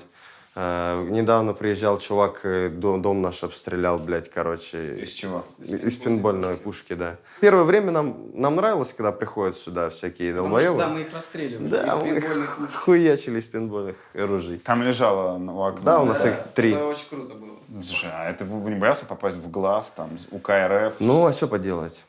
Денег дохуя отмажусь. Не, мы стреляем по ногам и по тачкам. Все аккуратно. Ну да, мы как-то тачку разбили. Вот, так как-то Разбили? Ну, Пейнтбольным стекло. этим? Боковое стекло, да. Потом приходила вся семья, бля, 15 человек. На нас выебываться, типа, вы разбили машину, нахуй. А сын, причем отцу говорит, да, пап, блядь, все круто, меня Моргенштерн обстрелял, ебать, я это снял, нахуй. Все девчонки мои. Да, отец такой, ты че, сука, я тебе еще ебал, набил. Его Азиз один раз толкнул, он, короче, улетел нахуй, поднялся такой, не, ну, исповедь с тобой смотрел, красава, блядь, Моргенштерн, красава. Ну, мы им 5 тысяч дали за это боковое зеркало, все, они уехали. Это соседи по поселку были? Оказалось, да. Ну, типа, они приехали в 3 часа ночи, чтобы ты понимал. На полную громкость врубили Кадиллак, блядь. Один из них залез на крышу и начал снимать. Ну, все, и мы расхуячили их просто. А сколько лет пацанам было? Ну, ребята. Не знаю, 18-20. А приезжал отец 18-летнего чувака? Да. Там такой интересный родитель, который к нам однажды приходил ночью, звонил звонок и говорил, блядь, у меня есть идея, как ты можешь разъебать весь мир вообще, пусти поговорим. Хоть дети мои меня уважать начнут. И звонит, говорит, пусти, блядь, меня поговорить. Вот он же и приходил второй раз. Как последний путь каждый раз.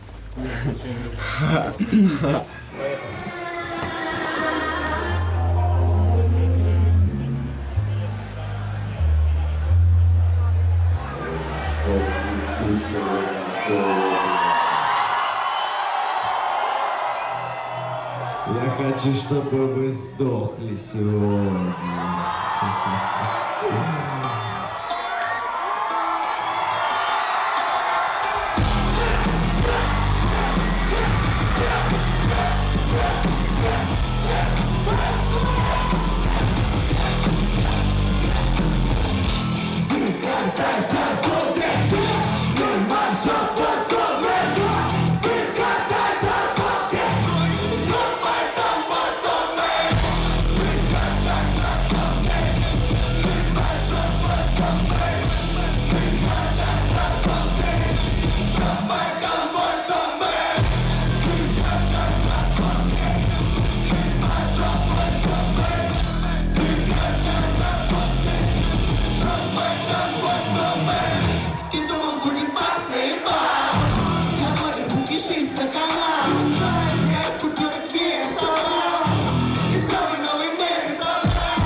Так, давайте сразу поймем одну простую хуйню. Если дальше будет вот такая хуета, я съебываюсь. Мне похуй, мне заплатили, мне поебать. Это последний концерт, на котором вы будете в ближайшие 2 месяца. Это подпольная тусовка, блядь. Или вы сегодня разъебываетесь, или сосете хуй 2 месяца, блядь. Где мой коньяк? О, да. На концерте, который мы у тебя снимали, был момент, когда весь зал тебе кричал «Пошел нахуй!» Охуенно. Я, конечно, понимаю, вы нас лечили, блядь. Крутые, вся хуйня. Поебать. Видите, я показывал мир.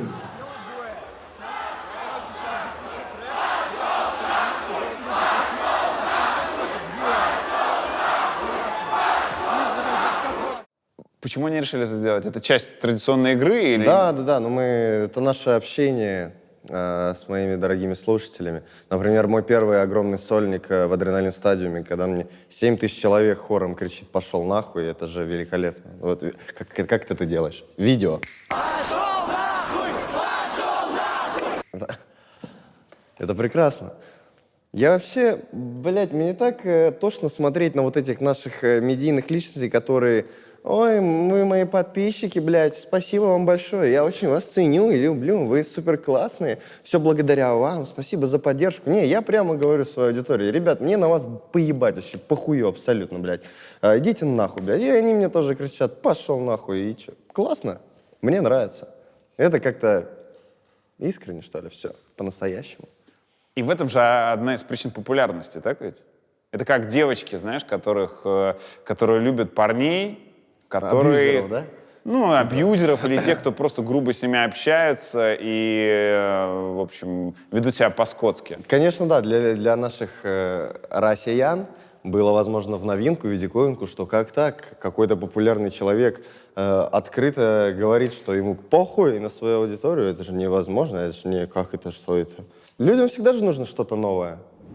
Я просто даю дружеский совет. Вы мне нихуя не друзья, мне на вас поебать. Но вы будете 2 месяца дома сидеть. Поэтому, блядь, оторвитесь сегодня на максимум. Хули вы хуйней страдаете, Ебать вас тут дохуя.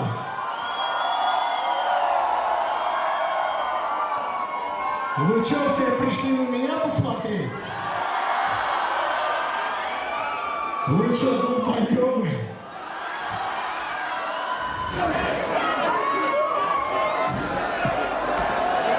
Москва, идите нахуй!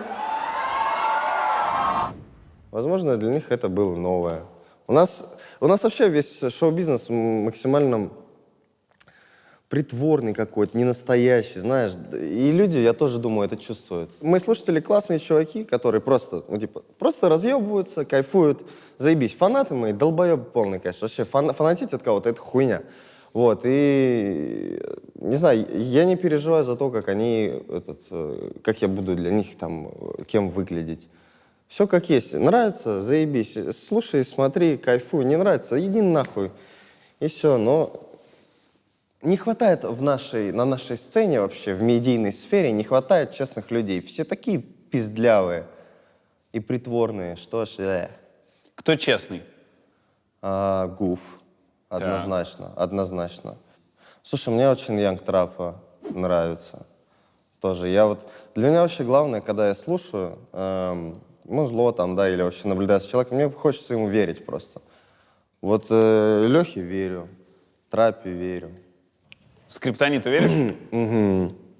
Однозначно, однозначно. У него прям в голосе, понимаешь, всегда слышно в голосе, пиздит тебе артист или нет. Ему веришь вообще беспрекословно, нахуй. А Тимати веришь? Тиману местами, скажем так, местами. Он реально хаслер. Он один из первых, да даже не один, наверное, а первый действительно хаслер Российской Федерации. То есть то, чем, по сути, я сейчас занимаюсь, он еще 15 лет назад делал.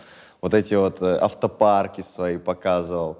Легендарное видео про то, что, если у тебя нет 30 тысяч наликом, ты не рэпер, нахуй. Без нал не канает. Без нал не канает, блядь. Круто, он хаслер. Тиман хаслер. Он очень переживает просто за свою репутацию. Вот. Но он все-таки очень взрослый дядя, на нем подвязано очень много бизнесов разных. Поэтому он, наверное, так переживает. Я ему пытаюсь как-то, знаешь, говорить, что, чувак, репутации не существует, кому как тебе этого не знать, да. Вот. Но там просто слишком много ответственности. Вот так. Вы общались с ним после ваших извинений? Да, мы сейчас нормально общаемся, все круто. Юрий будет дуть будет Юрий. Концерт позавчерашний. О, да. Ты почему так расслабился еще до начала? Или разнервничался? Про то, что он нажрался? Да. Чем ты нажрался? Алкоголем? Да. А что, ты коньяк пил? Коньяк пил, да. Меня впервые вся моя команда отвели в другую гримерку, усадили и говорят: так, Алишер, заканчивай, все, а то ты не сможешь на сцену выйти. Типа, переставай пить, больше давай, делаем перерыв. И я начал конючить, типа, какого хуя вы мне запрещаете пить, блядь? Схуяли, я не могу выпить, если хочу. Я все равно отыграю, блядь, даже бухущий в полное говнину, что, собственно, и произошло. Все равно отыграю. Вот, и как-то такие, и ладно, похуй, хуй с тобой, вот тебе бутылка ебашь. Почему сорвался, почему так сильно? За неделю до этого я сказал себе: брат, алкоголь убивает тебя, мешает твоей жизненной энергии, завязываем с этой хуйней. 5 дней я держался, и потом просто как мразь нажирался.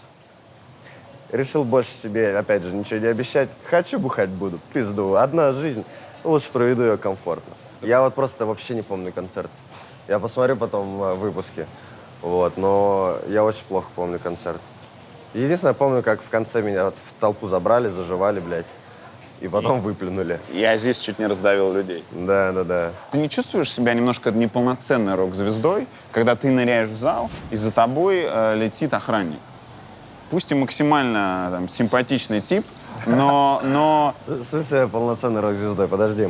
гораздо же круче прыгнуть туда самому. С тобой же ничего не сделают. Я А Азизу вообще- сказать, чтобы Азиз, подожди на сцене. Во-первых, Подожди. сделают как нехуй. Как бы долбоебов дохуя. Я вообще в толпу никогда не прыгаю. Мне не нравятся эти приколы. А позавчера что произошло? Да меня ж просто затянули. Я стоял, и они, пидорасы, меня затянули туда. Ну, было прикольно, весело. Знаешь, какая-то месиво, какая-то каша непонятная. Интересно. Ну, а Азиз все правильно делает. Ну, безопасность же все-таки моя. А вдруг меня там, не знаю, засосет кто-нибудь? И что, я педиком буду?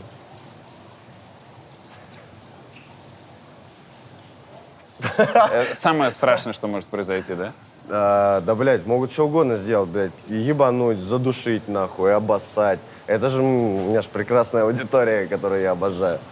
В этом году ты давал интервью журналу Forbes. Вопрос там был. С государством ты работаешь? Ты ответил, нет. А когда-то работал с государством? Сейчас дай подумать. Ну, наверное, вот только фестиваль, который Уфа, Атланта там был, да? Новая Атланта. Да, Новая Атланта. Там, типа, какие-то вроде, типа, принимали участие от государства люди. Если это можно считать, то, получается, работал. А, типа, делал рекламу? Не делал. Честно, ребята, не работал, не делал рекламу государству. Честно. Что такое клип «Моргенштерн 2018»?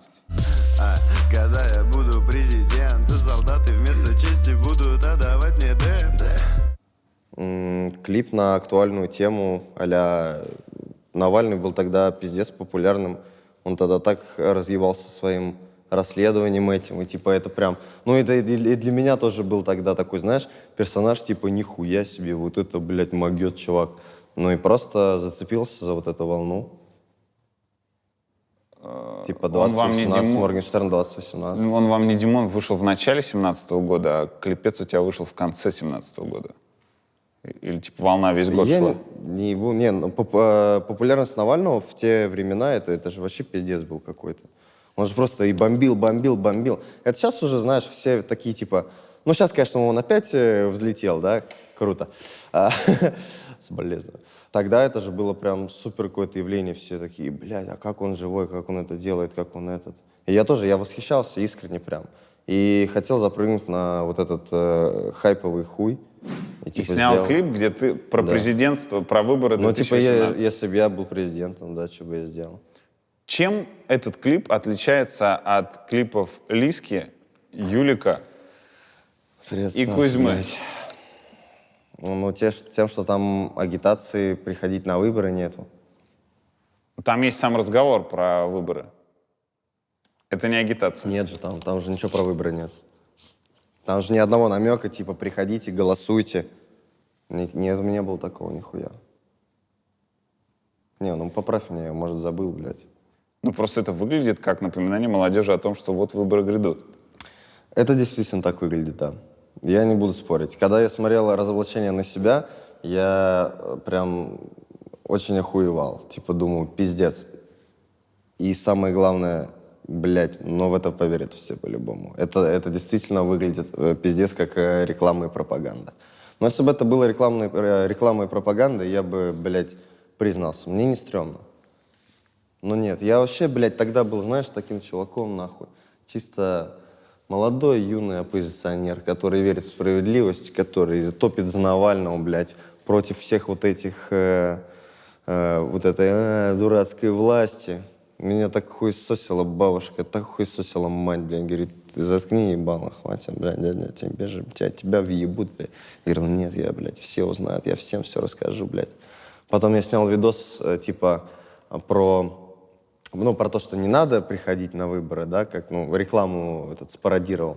И, блядь, это тоже теперь в итоге выглядит как скрытая реклама выборов. Короче, одно могу сказать. Думайте, что хотите. Я ничего больше доказывать не буду. Это оказывается, бесполезно, так и глупо. Вообще правды в интернете не существует. Кто-то верит мне, кто-то не верит мне. В чем смысл вообще? Зачем ты снимал разоблачение на людей, которые сняли рекламу? Потому что бомбило меня пиздец, блядь. А тебя не смущало, что твой клип выглядел Тогда мне в так этом не же, казалось. в этом же ключе, абсолютно? Вот в том-то и дело, что тогда мне так не казалось, блядь. И я вообще даже об этом не думал. Типа, я сделал трек, когда я буду президентом, на-на-на. Он, типа, мне он очень понравился, такой пиздатый, классный, блядь. Это тоже один из моих там первых битов был. Снял пиздатый клип, в Москву приехал, блядь, потусовался там. И для меня это прям было вау, супер круто. А где ты лавой взял, чтобы приехать? Ну, так я тогда уже рекламировал казино «Вулкан», блядь. И деньги-то были. Вот, да, я первое время, и там, что там еще было. Короче, всякие лохотроны рекламировал, пиздец, как только у меня YouTube стрельнул. Вот мне не стыдно, да, я рекламировал лохотроны, онлайн-казино, всякую залупу. Такое было. Сколько казино дает за рекламу? Мне тогда, по-моему, по 100 тысяч давали за видос. У тебя сомнения какие-то были, когда ты брал? Думал, брать, не брать, брать, не брать, брать, не брать. Сначала нет. Ну, типа, сначала я такой, ебать, я чё, нахуй, сейчас сам зарабатывать буду? По 100 тысяч за видео, и я, блядь, сам, нахуй. Сколько мне тогда было? Какой это год, блядь, 18-й год? 20. Получается, 20, да? Даже, по-моему, меньше мне тогда было. Ну, короче, я прям гордился этим. И мамочке хвастался, типа, ебать, все, я зарабатываю сам. Хорошие бабки, охуенные, блядь. И самое главное, блядь, меня за это вообще никто не хуесосил. Вот вообще. Обычно в те времена, у кого была такая реклама, все там дизлайки, хуяки. А мои вообще похуй. Типа, ну да, ладно, делай рекламу, нам поебать, главное, видосики классные снимай. А потом что-то, знаешь, меня так проела совесть, блядь.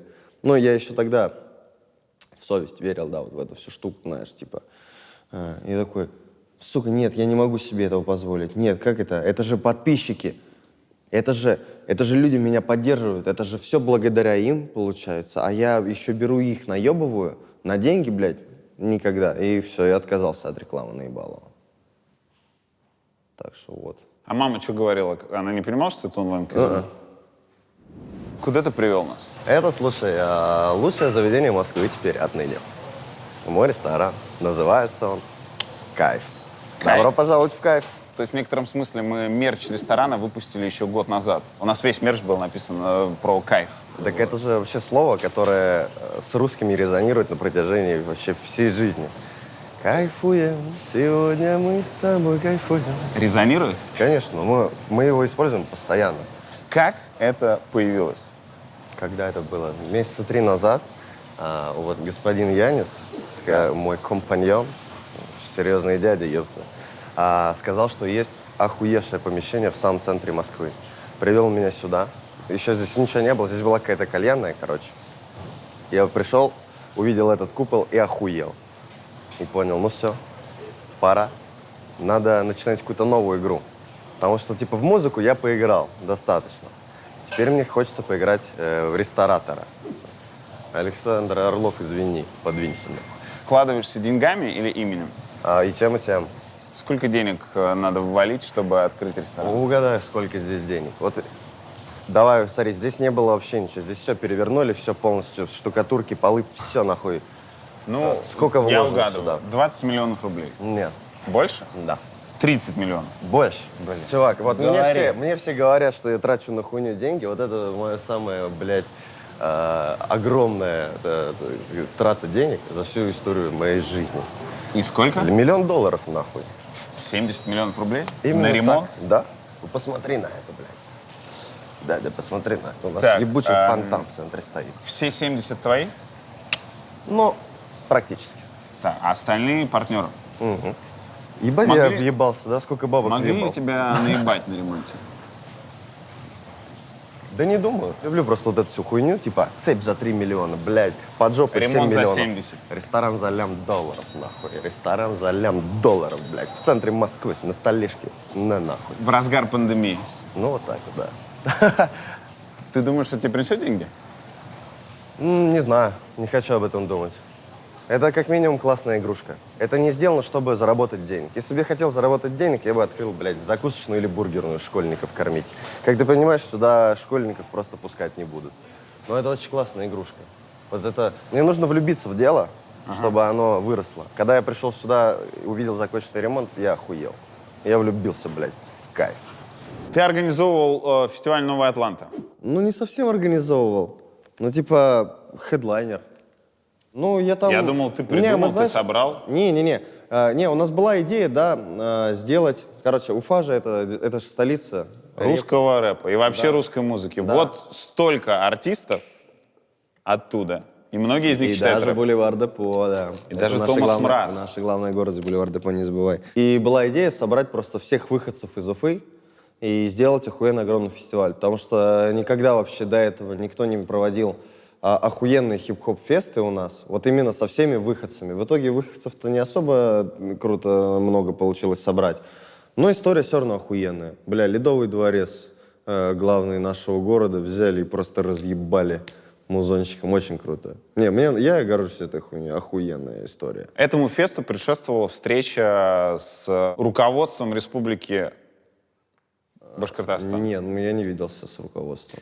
Ты виделся там с руководителем администрации и виделся с главным политтехнологом. С администрацией, Да. я понял, да. с да, администрацией да. республики. Нас позвали, да, чай попить в Белый дом.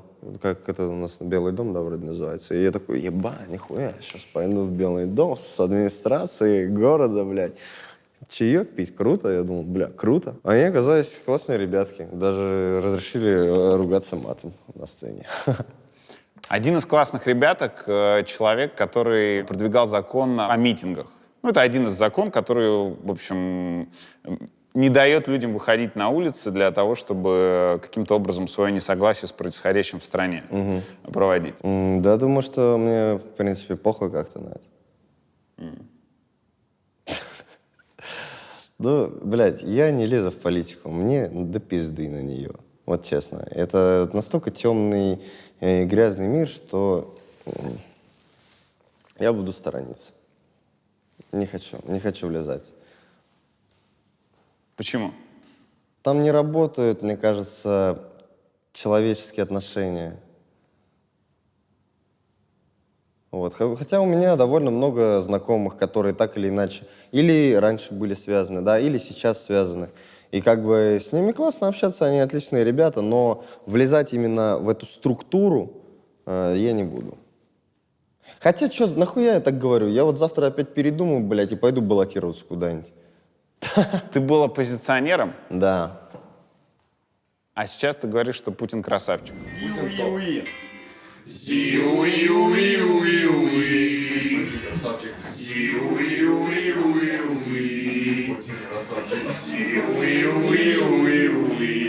Путин красавчик. Да. Почему? Почему Путин красавчик или почему я был оппозиционером? А Для теперь- начала, почему такое изменение произошло? Ну, слушай, вот опять же, я верил в справедливость, в то, что все должны там, у всех, как-то все должны там быть, как-то равенство, вот это вот, типа, да, все честно должно быть по закону. А потом понял, что с миром, короче, абсолютно бесполезно бороться. В этом нет никакого смысла. Чтобы жить, есть всего один способ, как жить, да, это просто принимать все. Если что-то происходит, если что-то как-то работает, оно так и работает. Я с этим спорить не буду. Типа, я перестал делить для себя мир на хорошо и плохо. У меня больше нет, что я считаю, вот это хорошо, заебись, вот это плохо, хуево. Такого больше нет. Если что-то есть, если что-то происходит, значит оно происходит. Я с этим спорить не буду. Я занимаюсь своей жизнью, а на жизни других людей и общества в целом мне, увы, господа, до пизды. Все. Я занимаюсь только своей жизнью. Так. Я максимальный эгоист. Вот. Я не спорю с действиями там, политиков. Это все стечение времени. Вот, короче, для меня все, что происходит, это происходит. И я на это реакции свои выдавать не хочу. Типа, что-то произошло, я не пойду, блядь, жаловаться, ругаться. Я такой, ну хорошо. Я терпилой стал, ебаный. Но между «я не интересуюсь» и «я нейтрален» и между «Путин красавчик» и есть разница. Не понял сейчас к чему ты. Ты сказал «я не интересуюсь». Ага, Мне все равно. ага. Но если ты говоришь, что Путин красавчик, Не, это он не все красавчик равно. не потому, что он, типа, сделал там что-то для страны крутое, да, или там что-то супер там правит как-то вот так отлично. Да просто круто, мощный мужик и все. чём Ебать, он? прикинь, ты Путин, блядь. А в чем Ебать, его мощь? прикинь, ну ты Путин, тебя знает весь мир, у тебя там 4 двойника, ебать, ты в Кремле сидишь такой, ты на видосе широкий идешь, блядь, все в ахуе. Ты Путин, блядь. Ебать, круто, молодец, ну прошел жизнь, так сказать. Че, какой следующий уровень? Вот это как, знаешь, в музыке пройти вот по фитам, а тут типа, оп, ты Путин. Круто, респект, блин. Вот, но это не про какие-то политические действия. А просто, ну вот, человек отдельный, да? Прикольно. Круто. Так, а ты знаешь, какой он человек? Ну, я как просто со стороны вижу и могу такую оценочку дать. Блядь, прикольно. Так, Навальному какую оценку дашь? Он красавчик? Да, очевидно, да. Но, типа, я же людей делю на тех, кто наблюдает, и на тех, кто двигается. Навальный двигается очень мощно, блядь. Конечно, красавчик. Но абсолютно не верю. Вообще не верю. Путину веришь? Нет. Кому веришь? Из политиков? Никому. Многие будут слушать твой спич про изменение взглядов, про то, что ты был сначала оппозиционен, а потом стал лоялен. И они объяснят это простой штукой. Купили. Что? Купили, да? Не совсем. Когда у тебя не было бабок, и у тебя нечего было отобрать, ты видел проблемы, которые происходят в стране, и предъявлял свои претензии власти, которая не может организовать жизнь страны, чтобы этих проблем не было. А когда у тебя появилась лаве, и появился кайф За что бояться, да? от денег, тебе есть что терять. Ага. И ты стал в этом смысле похож на классических представителей русского шоу-бизнеса, которые, даже если совсем пиздец вокруг будет происходить, они ничего не скажут, потому что шабли-шабли такое вкусное. Ха-ха. Нет, знаешь, это не скорее, это не от того, что я стал бояться, это скорее просто поменялось мировоззрение. Опять же, я просто принимаю все, что происходит. Вот раньше, когда я был вот этим оппозит, да, я винил в своих неудачах других людей, кого угодно, типа, блядь, ну типа вот все так хуёво, потому что это они, блядь, все так вот ебано, это вот они все, это вот они виноваты, что я, блядь, что народ хуёво живет. А потом оказалось, что это, блядь, я виноват, что я типа хуёво живу. Проблема наших людей то, что они винят других в том, что им хуёво живется. Они должны по-другому. Никто тебе нихуя не должен, блядь. И как бы и всем политикам тоже им похую на всех, как бы. Что, неужели политики, они для народа стараются? Нет, конечно, все эгоисты, все только ради себя живут. И вот людям, так сказать, крестьянам кривозубым, да, челяди, блядь, извиняюсь, конечно, за то, что говорю правду, но вам тоже нужно понять, что и в том, что вы хуёво живете, виноваты только вы. Вы принимайте правила игры, изучите их, не боритесь с ними, а просто используйте для себя. У нас прекрасная страна для того, чтобы строить в ней бизнес. Сам это понимаешь, да? У нас прекрасная страна вообще, чтобы, как вот это, то, что называется подняться, чтобы подняться. Это можно сделать легко. Главное просто перестать ныть, перестать винить верхушку в том, что все ебано, найти лазеечки, принять правила игры и пользоваться этим. Всеми дырками надо пользоваться, а не жаловаться на них. Напомню, почему твоя мама уехала на ПМЖ в Испанию? А вот мамочка не выдержала, да, ее въебали, так сказать. Что такое въебали? Отняли помещение главное в центре города. И сейчас такая перемотка назад будет. У нас прекрасная страна для того, чтобы строить в ней бизнес. Но у меня просто немного другой бизнес. Что, мне музыку можно отнять, что ли? Сейчас же все в интернете. Как бы интернет-бизнес у тебя не отожмут. Оффлайновый, да, конечно, могут. Но типа, такие у нас реалии. А что с этим делать? Бороться? Нахуй надо. Ты сказал, что люди сами виноваты в том, что они херово живут. Как ты думаешь, сколько получает учитель и медик в Уфе? Ну, думаю, блядь, 20-30, наверное. Они в этом виноваты? Ну, слушай, их выбор работать на такой работе. Ну, ты согласен, что это пиздатая работа? Что с точки зрения Быть человечества учителем или- учить людей и лечить людей, это вот прям... Это, наверное, призвание, да, это дар некий. Потому что ты должен, ну, я думаю, все учителя, все медики, они как-то внутри вот у них вот это сидит, типа так, я учу людей или я буду лечить людей. Опять же, можно же сделать охуенные частные школы, можно сделать свою частную какую-то клинику. Просто главное любить свое дело. И все. А если ты как бы работаешь всю свою жизнь учителем за 20 тысяч, и тебя все устраивает, ты не хочешь ничего развиваться, ничего дальше делать, ну, блин, окей, если ты так решил, это твоя жизнь.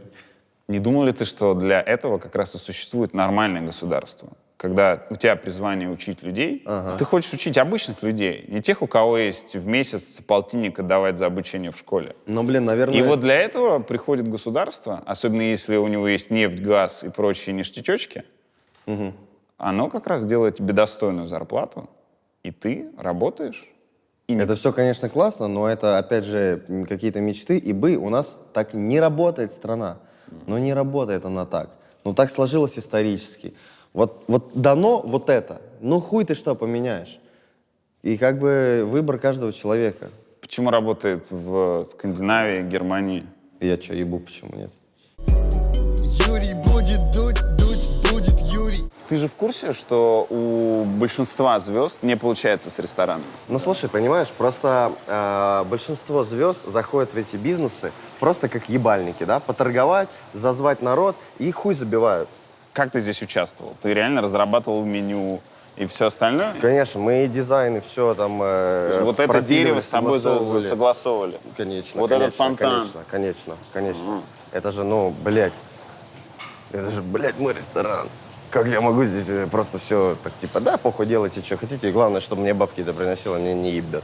Ты, смотри, понимаешь, он даже отдельно от меня будет охуенно работать, без вот этого ебальника, потому что, я не знаю, я столько, блядь, заведений в Москве обошел, мне нигде так приятно не было находиться, нигде, блядь. Ага. Купол зарешал пиздец. А ты жарко только будет летом? Посмотрим. Прям Тут жарко, кондеров что дохуя. пиздец. Кондеров же дохуя. Все ну. кайф. Не Кайф. поможет, Серег? Ну, посмотрим. А ты в курсе, что ресторан находится в 100 метрах от сразу нескольких бизнесов Black Star? Да. Тату-салон и что-то еще у них там. Символично. Символично. А Что я ты новый прям по Тимати. их пути Я новый идешь. Тимати. И как бы кайф однажды разрастется в империю. И там будет кайф security, кайф beauty, кайф music. Поэтому я новый Black Star. Так, а кайф ты регистрируешь как какой-то? Уже зарегано, да. О, кайф. И у тебя там какой процент? 50/50. С пацанами? Да. Почему не 51? А нахуя? Ну, чтобы иметь контрольное. Не понял, я далек от серьезных Стоп, подожди. взрослых дел. Денег твоих почти 100% здесь, так? Въебано сюда? Ну да. Но при этом процент управления всего половина. Ну да. Так это же просто ебаные бумажки, документация. Эльван тоже так думал, когда с Блэкстером подписывался. Слушай, не сравнивай Эльвана и Блэкстара и меня с пацанами, блядь. Мы делаем, чтобы всем было кайф, понимаешь? Как думаешь, есть вероятность, что через год, через два вот эту вот фразу все будут вырезать и в новостях о том, что Моргенштерн разругался со своими партнерами или партнеры кинули Моргенштерна, все будут использовать и вставлять? Слушай, ну, вставляйте, похуй. Я не знаю, жизнь она такая. Может, да, может, завтра меня кинут. Ну, а хули, это же завтра будет. Сейчас-то все заебись. Стефан Янис. Да. Вы греки. Да. И вы из братья. команды А. Да. То есть вы кореша Афони. Да. Да. Мы как, блин, из ларца два. Да. Идиотски выглядит, наверное. Вы партнеры Алишера по ресторану. То есть вы втянули его в это дело. Ну, юридически мы с Алишером 50/50. Фактически, да, Стефан мой брат из моей же команды, мы партнеры. 70 миллионов рублей на ремонт. Давай округлим $1 000 000, так лучше звучит. Хорошо, $1 миллион. Точно ли никто никого не обманул? Тут реально есть на что потратить 70 миллионов? Да. Человек, который разбирается в строительстве, ресторанах, он сразу, в принципе, поймет. Вот, к примеру, свет, вентиляция, система кондиционирования, кухня – это самые такие дорогие вещи при строительстве. Я достаточно много веду дел с разными блогерами, и у меня, слава богу, хорошая репутация. Мы, когда тратим чьи-то деньги, мы всегда ведем экселевскую прям таблицу, где заносим все при первом же запросе, то есть мы можем выдать это, и человек может посмотреть. Это же... Ну да, но не сильно. Ну его мы... Но вы в курсе же, сколько мест в Москве закрылось? Да. В том числе прям проверенных временем, где четко, вкусно кормили. Мы прям осознанно все сделали здесь. На самом деле это плохое время для ресторанов, которые работали когда-то, и достаточно хорошее для тех, кто хочет стартануть. Почти все деньги вложены Алишером, Можно так сказать? но доля при этом поровну. Да.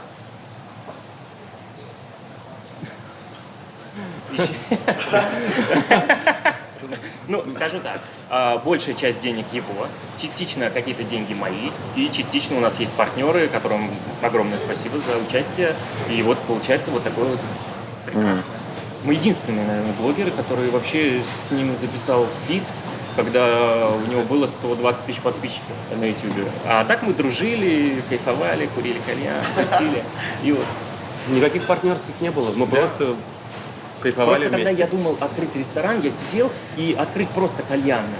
Это было скучно. Я подумал, нужен кто-то, кто прям вот эпатажный. И я позвонил Алишеру. И финальное. Ты говорил про экселевскую табличку, которую, если просят, ты пока... Алишер хоть раз просил? Не рад. Откуда взялся этот $1 миллион на ремонт? Заработал. Из чего? Ну, музыка, концерты, реклама. Рекламы очень много в последнее время. Я очень дорогой лицом. Вот.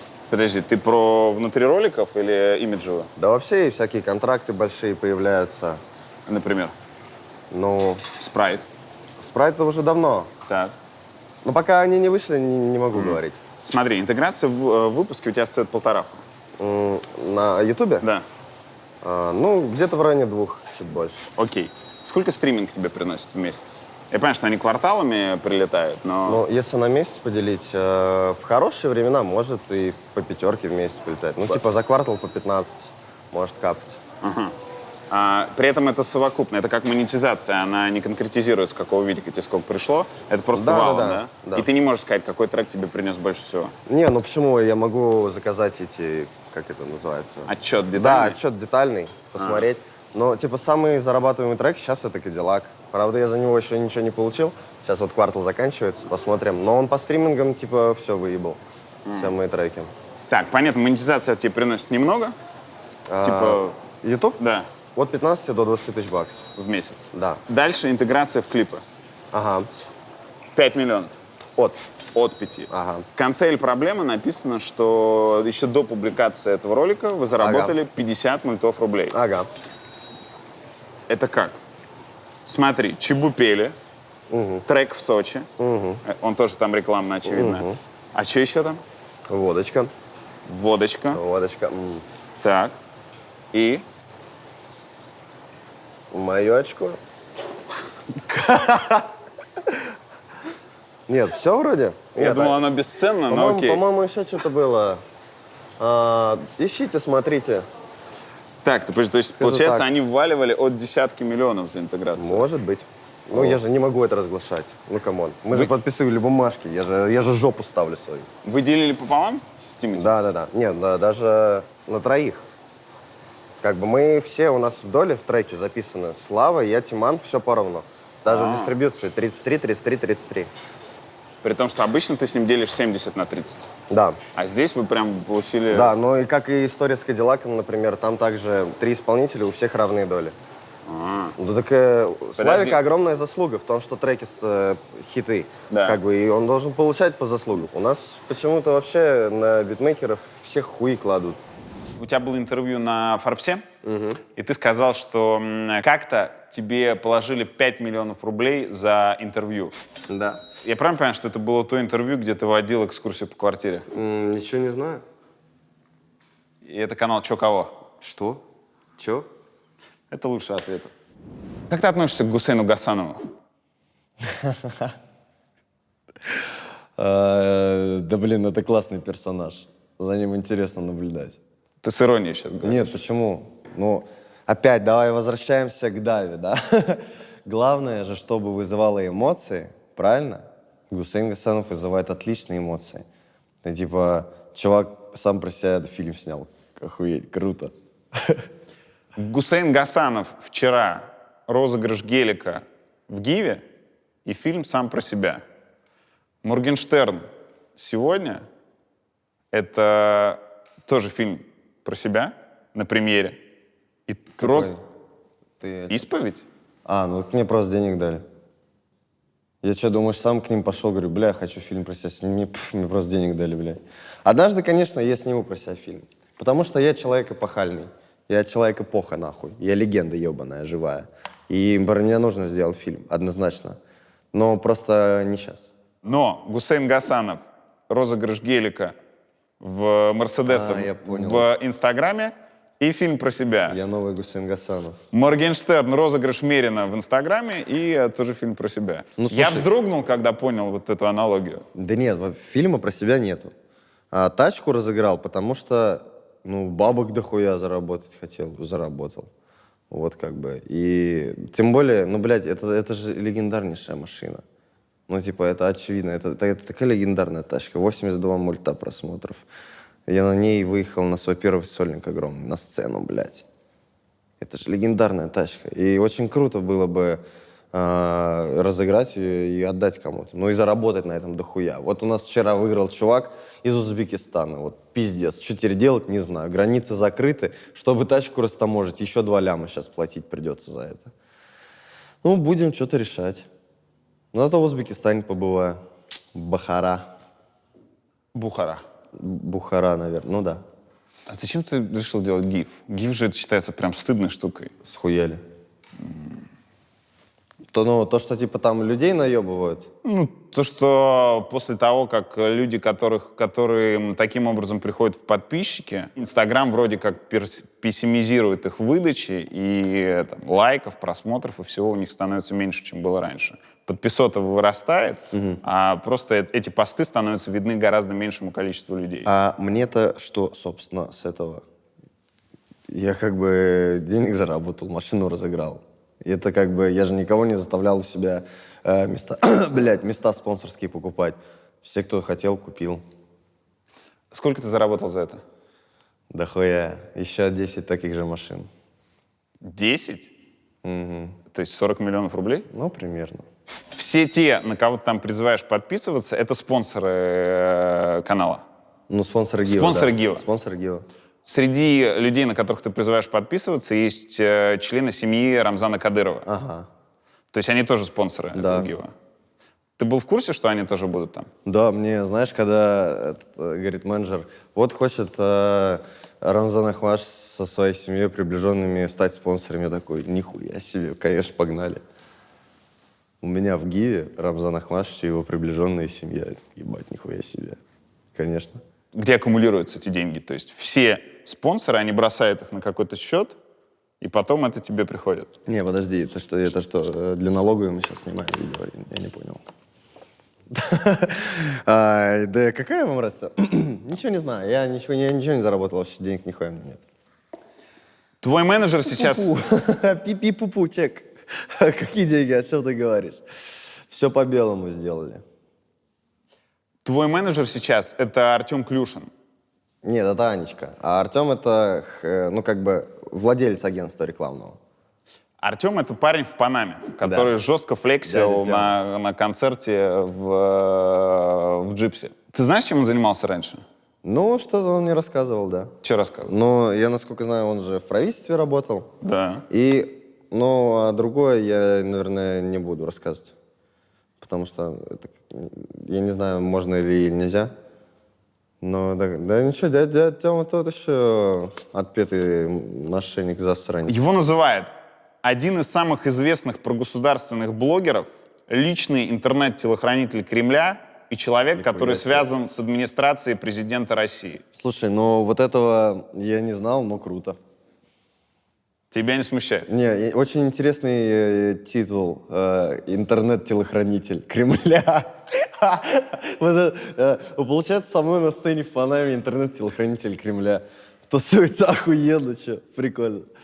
Да, дядя Тёва отличный мужик, вот такой. Мне очень нравится вообще. У него в кукухе огромный багаж, и с ним очень интересно. И вот по всем моим делам это, наверное, единственный человек, с кем я советуюсь. Потому что, что-то дядя Тёма под своей Панамой да хранит, блядь. Что-то он знает. Где и когда вы познакомились? Ну, смотри, мы начали работать с Аней, менеджером, да? Вот, а потом уже... Когда? Я не смогу тебе сказать, но где-то год назад, может, больше. Короче, хуй знает. Она была менеджером Афони. Я тогда как раз себе искал какого-нибудь манагера, который будет у меня вообще абсолютно по всем запросам. То есть единственный, вот, чтобы у меня не было вот это вот рассредоточение, да, 100 менеджеров, блядь. Все, вот захотел себе одного крутого, думал, искал, советовался. Вот Андрюха посоветовал, говорит, вот такая девочка. И в итоге, да, она робот, я в ахуе с нее, конечно. Вот, и мы с ней начали работать, вот, потом видеться, и вот дядя Артем тоже подрубился. А он он владеет этим агентством, Аня на него работает. Все, и познакомились, как-то разобщались, и вообще тусуем сейчас постоянно вместе. И летаем везде, блядь, классно. ГИФ тоже организовывал он? Аня, это все Анечка, солнышко. И спонсоры... Он тоже, конечно, принимал в этом участие, да. И спонсоры, в том числе из семьи Рамзана Кадырова, они тоже через него пришли? Они хорошие друзья, насколько я знаю, да. Тебя не смущало это? Что, по сути, госчиновник спонсирует твой ГИФ? Нет, я же говорю, наоборот, я охуел, но для меня это было чем-то прям вау, прикольно. Хотя, знаешь, было несколько просто там каких-то политиков заходили к нам, я их не брал. То есть ты фейс-контроль устраивал? Конечно, блядь, сколько там хотело вообще всяких чертей пролезть, это пиздец. Но те же самые каперы, ставочники, инфо-цыгане, мошенники, которые, они предлагали чуть ли не по ляму за то, что участвовать. Вот мы... По ляну? По ляму. По ляму. Лям с человека, да, по ляну, блядь. Извините, я простыми критериями.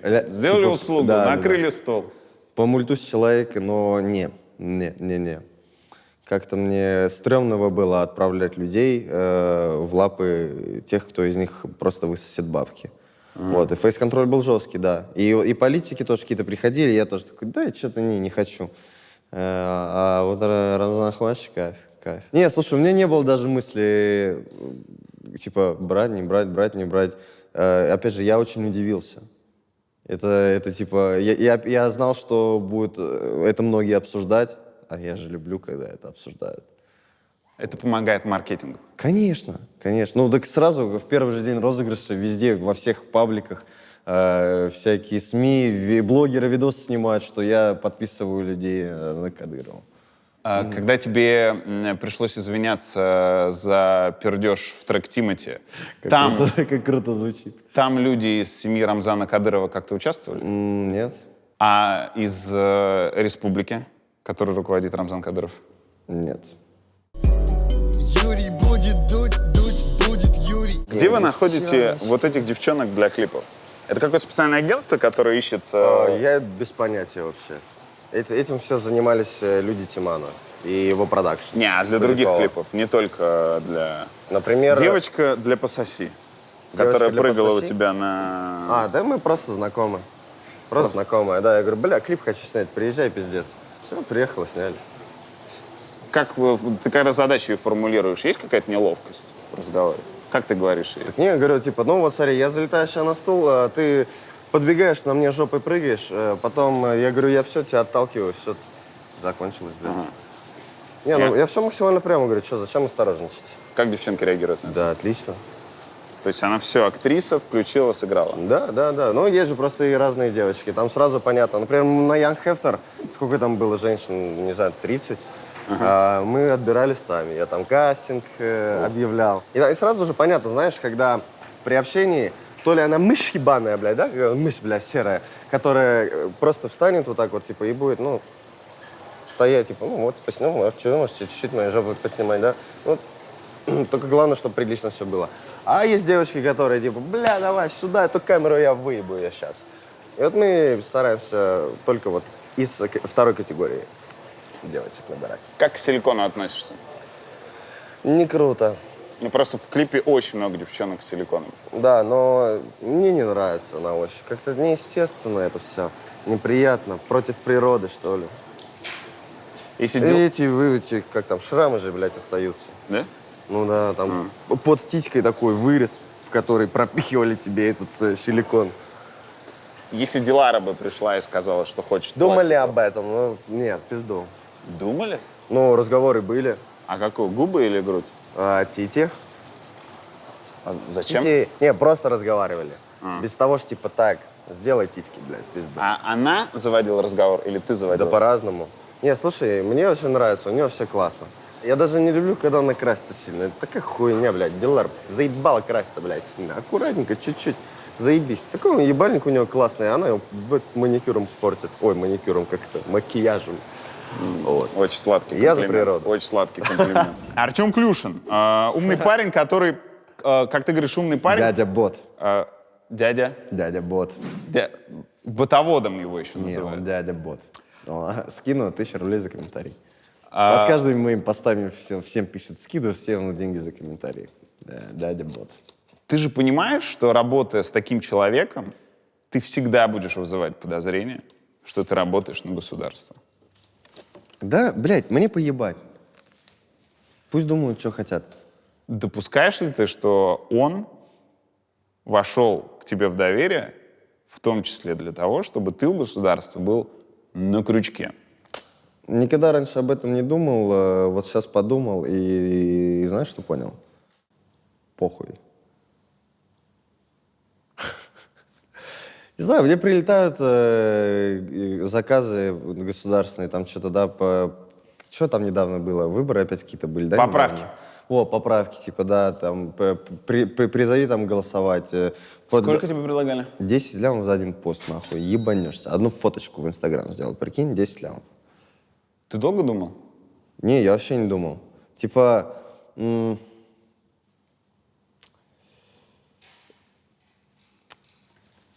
твое духовное моральное состояние, его нельзя ради бабок вообще колыхать. Если, типа, вот что-то внутри тебе говорит, не, в пизду, то вообще ни за какие бабки не стоит соглашаться. Вот. Просто, типа, я пришел к тому, что раньше я хотел быть, типа, всем все доказать, быть самым классным, честным, крутым, чтобы мне все верили. Сейчас я просто единственное, что я хочу, не пиздеть себе, блядь. Чтобы я перед собой был честным. И все. На остальное я вообще до пизды. Так что, не, я даже не думал. Вот так вот. Но, опять же, если мне прилетит какой-то государственный заказ, который не будет каким-то там противоречить, да, моим вот этим, моим устоям, то почему нет? Так что, блин, уважаемый Кремль, да, если есть какие-нибудь классные заказы, прикольные, он парки рекламирует, блядь, с кайфом, давай. Например, вот если парк Горького надо будет отрекламировать, Ага. ты согласишься? Ну, слушай, я подумаю. Сейчас прям так с лету не скажу, Чем но это уже отличается от подумаю. поправок? Но уже подумаю. Чем это отличается от поправок? Ну, типа, порекламировать парк. Ну, парк в контексте. Там парк рекламировался как достижение мэра, который шел на выборы. То есть, по Нет, сути, в это таком была... контексте не буду. В таком контексте не буду. Вот. А если там просто, ну, типа, какой-то объект сделали, да, там, хотят привлечь внимание к объекту, блядь, почему нет? Мне похуй.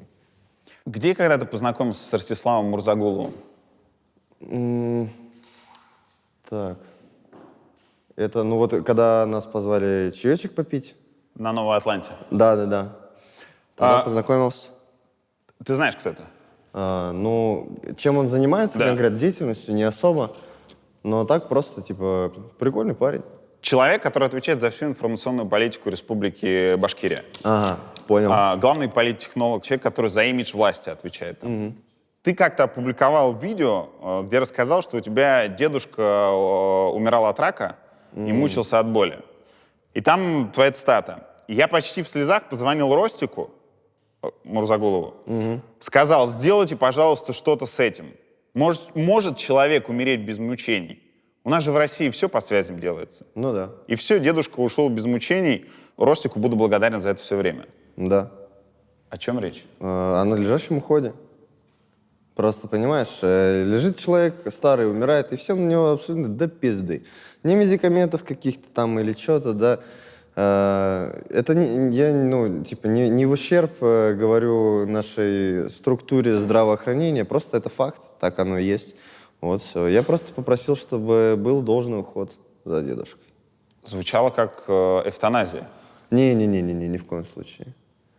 Пожалуйста, можно один куб Герыча. Нет. А в чем проблема без него было наладить этот уход? Да, всем просто похуй было. Да, и мама сколько туда ходила до главного врача там и достучаться, и попросить. Да это всем до пизды. А частные онкоклиники? А у нас всего одна специализирующаяся в Башкирии на таких делах. Ну, в Уфе, насколько я знаю. Вот так вот.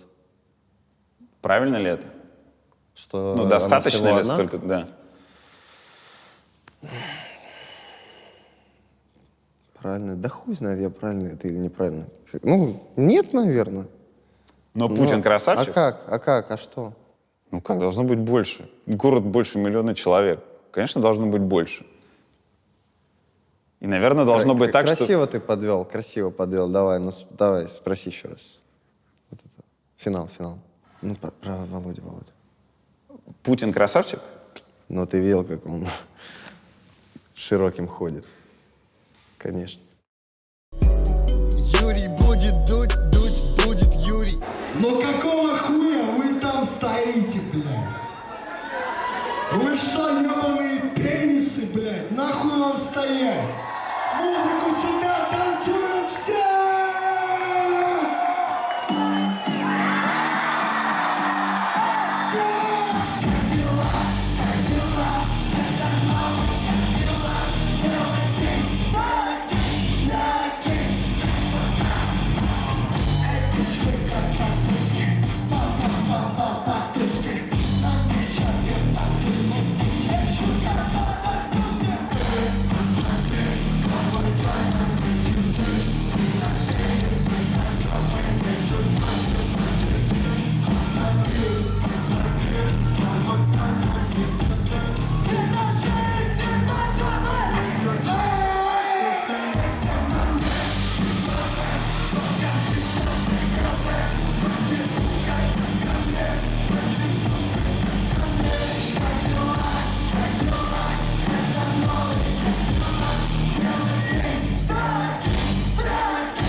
Чтобы вы понимали, я без трусиков сегодня.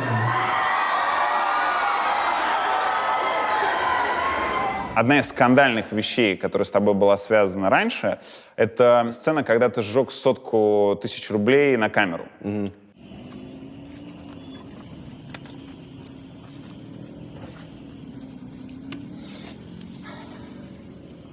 Сейчас, спустя время, как ты смотришь на этот перформанс? Да, отлично. Я помню тот день. Всегда все, сука, так спонтанно получается. Я говорю у подписчиков, блядь, что делаем? Давай, мы их сожжем или на шлюх потратим? Вот, они все выбрали на шлюх потратить, короче. А я что, я же енотик ебаный, да, я же всегда все буду делать наоборот, блядь. Вот, и я говорю, ну и хотите, пошли вы нахуй, я их сожгу, бля, просто, и все. И поехал, сжег.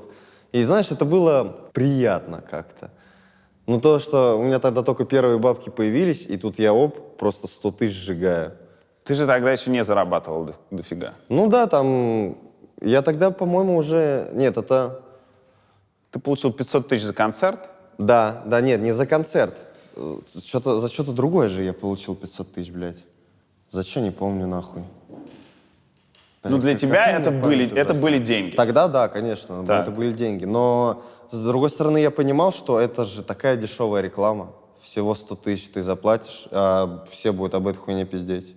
Что такая дешевая реклама, блядь. Жечь. ты когда рассказывал, как ты эти 500 тысяч делил, ты сказал, что сотку, там, что-то маме отдал, что-то оставил себе, а сотку оставил для хайпа. Ну, сжег. Ну, сотку оставил для хайпа и сжег, да. А на что ты готов, чтобы вот эту машину хайпа продолжать дальше? Например, если для того, чтобы хайп продолжился, нужно будет отсосать самому у себя. Мы с пацанами застали, когда Мэрилин Мэнсон, все говорили, что Мэрилин Мэнсон удалил себе 2 ребра, чтобы делать себе Ну, минет. это фейк же в итоге, да? Скорее всего, да. Ты, если понадобится, это сделаешь? Себе отсосать? Да. О, да, интервью Юрия Дудя. Давно хотел, и в такси это и представлял. Во-первых, я уже пытался, да, но я думаю, как и любой уважающий себя мужчина, каждый... Ты пытался себе отсосать? Не. Я много чего пытался, но не отсосать. Ну, слушай, это такой себе хайп. А что это, куда? На Порнхаб, что ли, блядь? Да. Ну, это как-то типа... Чуваки, у меня получилось отсосать у самого себя, смотрите на Порнхабе. Ты чё? Это и гимнастика, и возможности человеческого тела, и безумие. Там просто все. Ну, просто сейчас бы, И видишь... еще и порнодебют. Порнодебют. Порнодебют однозначно однажды будет. Вот, но отсосать себе... Да вот, не знаю, вот мы об этом поговорили, это уже, видишь, это уже не взорвет, блядь. Допустим. Да себе бы сосать, не знаю. Я, конечно, бля, охуенный. Не знаю. Дилар, что думаешь, если себе отсосать? Хайпанем нахуй? Не сможешь. Ну да, не смогу. Дилара, как бы ты отреагировал? Так не сможешь. А давай представим, что смог бы. Ну ты бы мной гордилась или завидовала бы? Или ревновала бы? Гордилась или ревновала бы? Дилара, извини за этот вопрос. Тебя завело бы это? Завело. Как это хорошее. Завело бы это? Мне кажется, это не очень приятное зрелище. Вопрос как к мастеру пиара и маркетинга. Почему вот эту сотку сожженную ты не обернул в что-то другое сразу же? В что-то хорошее. Например, тут ты сотку сжег, а тут ты соткой сделал что-то на благотворительность. Я же прям ровно это и сделал. Потом у меня вышел клип, где я сказал, что сотку сжег, а сотку на благотворительность, а еще сотку братанам, а сотку маме, а сотку себе. Ты Прям так... ровно это и сделал. Это же был не просто я сжег, это же предшествовало клипу. А в клипе уже я рассказал, зачем я сжег. А прикинь, почему. как это сработало. Многие запомнили только сотку сожженную. Ну, не знаю, клип тогда очень сильно ебанул. Опять, ну, это тут мой первый популярный клип, можно сказать. 50 лямов там сейчас почти, это пиздец. Вот, да. Но это, знаешь, это все, конечно, показуха ебаная. Вот эта благотворительность ради того, чтобы, типа, ой, смотрите, я занимаюсь благотворительностью, я такой хороший весь из себя. Это все просто показуха ебаная. Я вот давно такой хуйней больше не занимаюсь. Я там и видосы снимал, где, ой, я еду в приют, ой, я еду там детям памперсы покупать. Все лишь для того, чтобы люди такие, блин, ты молодец такой, ты, да, вот, потешить свое эго. Я давно этой хуйней не занимаюсь, блядь, не обещаю никому дома, блядь, построить. Если делаю какую-то штуку, я вообще об этом не пизжу больше. Вот сейчас я занимаюсь благотворительностью, я занимаюсь тут чисто для себя. Чтобы, знаешь, для кайфа, блядь. А раньше это было только на показ, только чтобы получить какое-то одобрение общества. Ой, он хороший, он помогает деткам и песикам, молодец. А мне тогда так похуй на всех них было вообще. Я просто это делал, блядь, чтобы мне похлопали. Все. Сейчас я помогаю, когда хочу помочь. А тогда это показуха была ебаная. Вот так вот. И как часто ты хочешь? Сейчас? Да. Ну, не знаю, я иногда вот недавно наткнулся канал на Ютубе, где мама и ребенок, у нее инвалид, прям прикованный к коляске, но он прям мой лютый фанат. И вот они снимают влоги, где там смотрят клипы мои, там что-то вот она ему на день рождения мерч дарит, и вот я вот им засылаю бабки, это круто. Я прям, смотрю и думаю, бля, ебать ты сильная женщина, нахуй, молодец. И причем, ну, прикинь, да, у тебя ребенок инвалид. И она как бы это приняла все. И она прям с кайфом. То есть на ней нет натянутой улыбки вот этой типа, да, ты мой хороший сыночек, скиньте нам донат, пожалуйста. Не, она прям заебись, она любит ребенка, я это вижу, я, блядь, очень радуюсь. Типа прям настоящая крутая мать-герой, нахуй. Ей бабки могу заслать. Мамке там ипотеку закрыл недавно, прям. В Испании? Да. Я и нахуй таким героем себя почувствовал. Такой, все, у мамы больше нет ипотеки, нахуй, пу, блядь, 150 тысяч евро. Такой. И круто. Но опять же, эго свое потешит, наверное, да, больше. Все же к этому сводится. Юрий будет дуть будет Юрий. У меня полный директ сообщений от людей, которые периодически пишут: Юрий, ну вот объясните, каким образом такие, как Моргенштерн, ходят по свету? Что они в умы наших детей вкладывают? А последнее, вы видели, они пернули в трек. Скажу честно, я когда это читаю, я забавляюсь по там куче причин. Во-первых, потому что когда там мы были, я сам родитель детей, один из них очень тобой интересуется, вот, но я прекрасно понимаю две вещи. Во-первых, когда там, мы были пиздюками, мы слушали тоже музыку очень провокационную, там типа «Мальчишника» или чего-то еще, то есть там, где люди эпатировали очень сильно. Это во-первых. Во-вторых, я прекрасно понимаю, что то, какими вырастут дети, зависит от воспитания. И если ты действительно вкладываешься в воспитание человека, он, наслушавшись Моргенштерна, колоться, бухать и все остальное не пойдет. Истину глаголишь. Это сложный путь, не все родители до этого допирают, все остальное. Но, опять же, винят других в своих проблемах. Но есть один пункт, который вот даже у меня, как мне кажется, довольно все-таки прогрессивного родителя, он вызывает вопрос. Угу. Вопрос к тебе, не стоило ли там притормозить с эпатажем? Я имею в виду в грустной песне «Захочу, ударю». Охуенно. Захочу, ударю, шаришь, как ты заебла, дайте новую сюда. Вот тут, это не тот случай, когда все-таки стоит притормозить совсем глупым пиздюкам, не давать вот эту вот ролевую модель, что девушку можно просто так ударить. Просто так, конечно, нельзя. А если захочешь, то да. Ну, я же так и пою, захочу, ударю. Шаришь. Нет, вот можешь спросить у нее... Скажи, нормально. Я никогда вообще в жизни своей руку на девушку не поднимал. Вот, но сделано это в клипе, потому что, ебать, ударить тёлку в бит. Во-первых, это музыкально очень интересно. Во-вторых, это, опять же, просто провокация, блядь. После которой вот эти начали, блядь, кудахты, типа, ненавидеть женщин, тварь, женщин. Спасибо, говорите обо мне больше, блядь, мне только в кайф. Ответственность перед... Ну, именно за это. Да? Именно за это. Тебе конкретно вот именно этот конкретно. случай? Нет, никакой ответственности. Я все понимаю. Да. Именно за это. Какой? Да, не знаю, я не вижу в этом ничего такого. Но это ж просто, блядь, музыкальный прикол. И все. Ну, а если... Типа, тёлок бить не надо. Не, есть, конечно, женщины, да, которые этого заслуживают, которые сами на это напрашиваются. Как бы, если ты за равенство полов, да, то, блядь, хуярьте женщин. Но вообще, в принципе, вообще насилие я не приемлю. Потому что я никогда не дерусь, у меня есть азиз. Вот. Насилие — это хуйня полная. Что бить друг другу пацанам, что пацану бить тёлку, что тёлке бить пацана, что, кстати, тоже важно. Вот. Почему все начинают возникать, когда мужик ударил женщину? Да, но никто не возникает, когда женщина ударила мужика, блядь.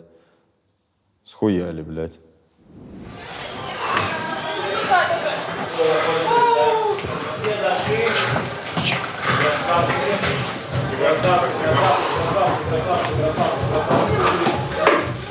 Ты ударился? Нет. Алишер Тагирович, микрофончик. Ты доволен? Чем? Концерт. Неплохо. неплохо. Но не супер. А чего не хватило? Москвичи избалованы. Москвичи избалованы. Наши концерты в регионах это какое-то сумасшествие, блин, сплошное. Здесь, ну, типа, ребятки такие. Окей, да, я пришел посмотреть на этого пидораса известного в интернете, блядь. Но это не то. Они избалованы здесь. Юрий будет дуть будет Юрий. Ты следил когда-нибудь за судьбой Comedy Club? Ну, я когда был пиздюком, я любил смотреть Comedy Club, да, весело, классно.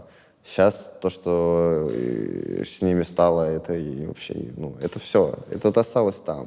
А что с ними стало? Такой юмор, он больше не смешной. Comedy Club считается академическим примером того, как люди стали суперпопулярны и суперизвестны, потому что они шутили над чем-то, в их случае над люксом, сраным русским шоу-бизнесом и всем остальным. Потом они сами в него превратились, и их ремесло, ну, в их случае комедия, перестало работать.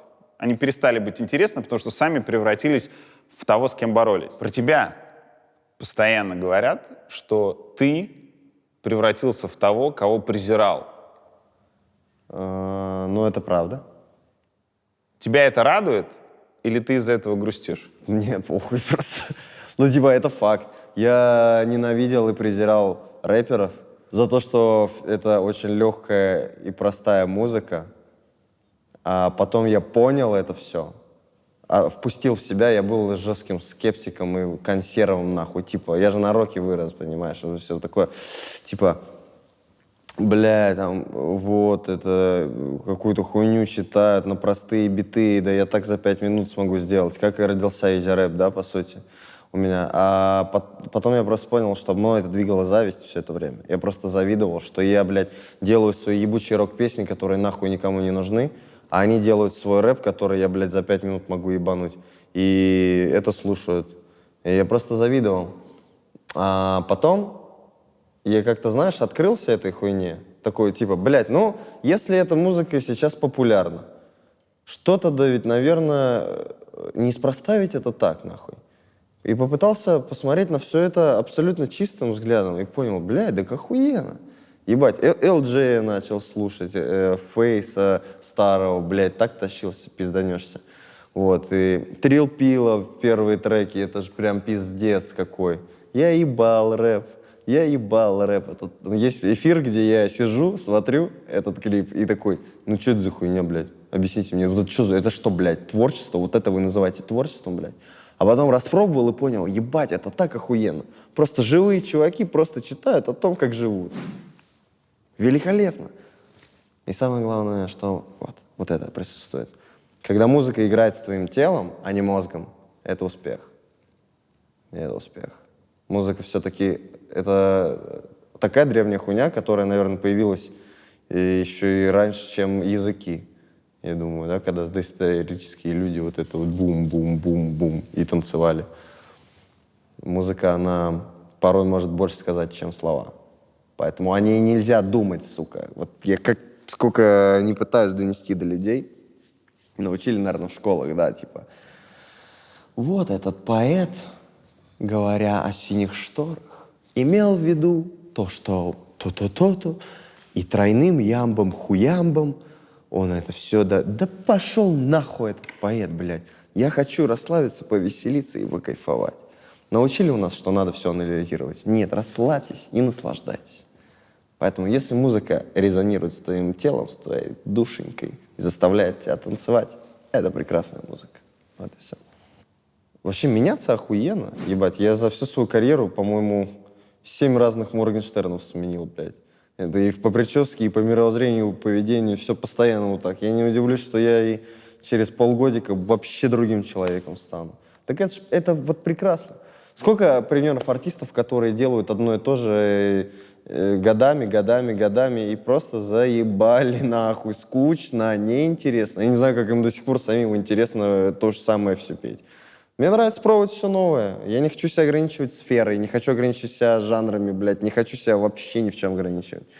Жизнь такая коротенькая хуета. Хочется пожить и вообще используя все, блядь.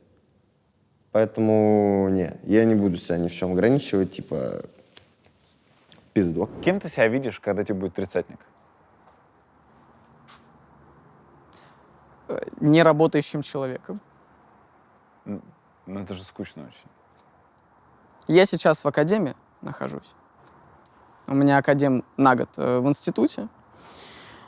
И после того, как я взял этот академ, каждый день для меня как праздник, потому что, знаешь, я занимаюсь какими-то веселыми вещами, пишу музыку, езжу на своей машине с открытым верхом, вкусно кушаю. И здесь я случайно захожу в ВКонтакте, где открыта конфа с моими одногруппниками. И там примерно одно и то же происходит. Что делать? Куда бежать? У нас отменили пару. А сегодня мы учимся. И я, знаешь, ну вот так случайно от своей классной жизни вот чем-то крутым занимаюсь, потом смотрю, что происходит в этой конфе у моих одногруппников, и закрываю, и не хочу это видеть. Мне очень нравится отвечать самому за себя. Мне нравится самому планировать свой день, мне нравится вкладывать время в себя, не в это. То есть мне не нравится учеба вот по этому стандарту. Мне нравится учиться в институте мне не нравится. Самый худший кошмар, который я могу представить, это работать на дядю. Для меня это ужас. Типа, вот. Ты боишься, что все это может закончиться? Ты знаешь, я не могу сказать, что это страх какой-то. Я нормально проживу свою жизнь, если все это закончится, потому что это очень крутой опыт. И я крайне осознанно подхожу сейчас к жизни. Прям концентрируюсь на том, что происходит, чтобы понимать, что я делаю. Да. Вот. Это будет круто все равно. У меня нет никакого страха, это будет классно. У тебя есть желание покорять Запад? Мне не нравится, как работает их индустрия. Там не осталось ничего творческого, что ли, не знаю. Там все завязано исключительно на деньгах, абсолютно все. Ну, вся музыкальная индустрия — это только бизнес и бабки. То есть это неплохо, я не говорю, что это плохо, мне просто это неинтересно. Вот и все. Да и, блядь, пиздец. Если покорить Запад и стать популярным человеком во всем мире, я с ума сойду нахуй. Я и погулять нигде не могу сходить. Сейчас хоть могу слетать в другие страны, где меня доебывать не будут. Мне, знаешь, хватает вот этой вот сверхпопулярности, блядь, на просторах России, СНГ, и как-то больше мне не очень хочется. Ну, опять же, я же ебаный Моргенштерн, я же, возможно, завтра вообще другое все скажу, блядь. Я же долбоеб и пиздобол. Может, завтра пойду и Запад покорю. Но вот на данный момент не хочу.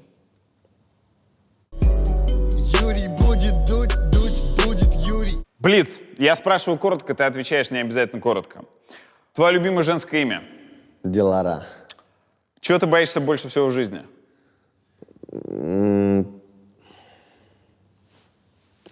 Да нет такого, наверное. Проснуться, наверное, одному дома от сигнализации. Вот это, возможно, страшно, да. Бог есть? Да. Кто твой лучший друг? Нет такого. Талант или деньги? Симбиоз. Деньги или принципы? Деньги. У меня вообще нет принципов. Это опять же, какие-то просто правила ограничений для себя, блядь. Главное, против себя не идти. Принципы — это какая-то залупа. Сколько тебе будет в 2036 году? Лет? Так, это через 16 лет. Ну, видимо, 38. Сколько тебе было в 1999? Годик. Сколько раз ты соврал за это интервью? Да вроде не пиздел. Либо все интервью напиздел. И финальное. В чем сила? В любви. Юрий будет дуть будет Юрий. Конкурс.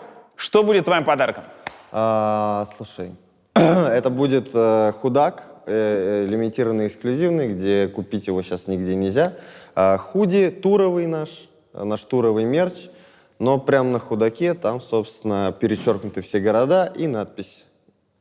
Этот ебаный коробка Windows, блядь. Он когда-то продавался, но типа сейчас его уже не достанешь. Поэтому вот это коллаборация двух самых популярных явлений коронавируса и Моргенштерна, блядь. Потому что об этой пандемии будут до конца жизни уже помнить люди и рассказывать своим внукам, а кто-то сможет достать шмотку и сказать: бля, у меня есть худак, где у этого пидораса весь тур отменили из-за этого. Вот так вот. Условия конкурса. Ты фитуешь с большим количеством народу, возможно, будешь продолжать это делать и дальше. Напишите в комментариях, ну, точнее, в реплаях закрепленного комментария с тайм-кодами, с кем ни в коем случае не надо фитовать Моргенштерну. Объяснить, во-первых, написать, объяснить. И чем интереснее и забавнее будет кандидат и причина, почему не нужно это делать, тем больше шансов выиграть этот приз. Особенно забавно будет, если Моргенштерн потом будет заходить, выбирая между тем, с кем тебе дальше фитовать. Ты будешь заходить и какой-то, ориентироваться на эти комментарии. Ну, это хороший ориентир, да, с кем никогда нельзя делать фит. Да, и вдруг причина каким-то образом тебе запомнится. Вот сюда в комментарий, закрепленный ответами, оставляйте. Мы потом выбираем, и приз достается тому, кто интересней и оригинальней всего предложил кандидата и объяснил. Алишер, спасибо за эти несколько дней. Давай, отец. Было? Было, не было.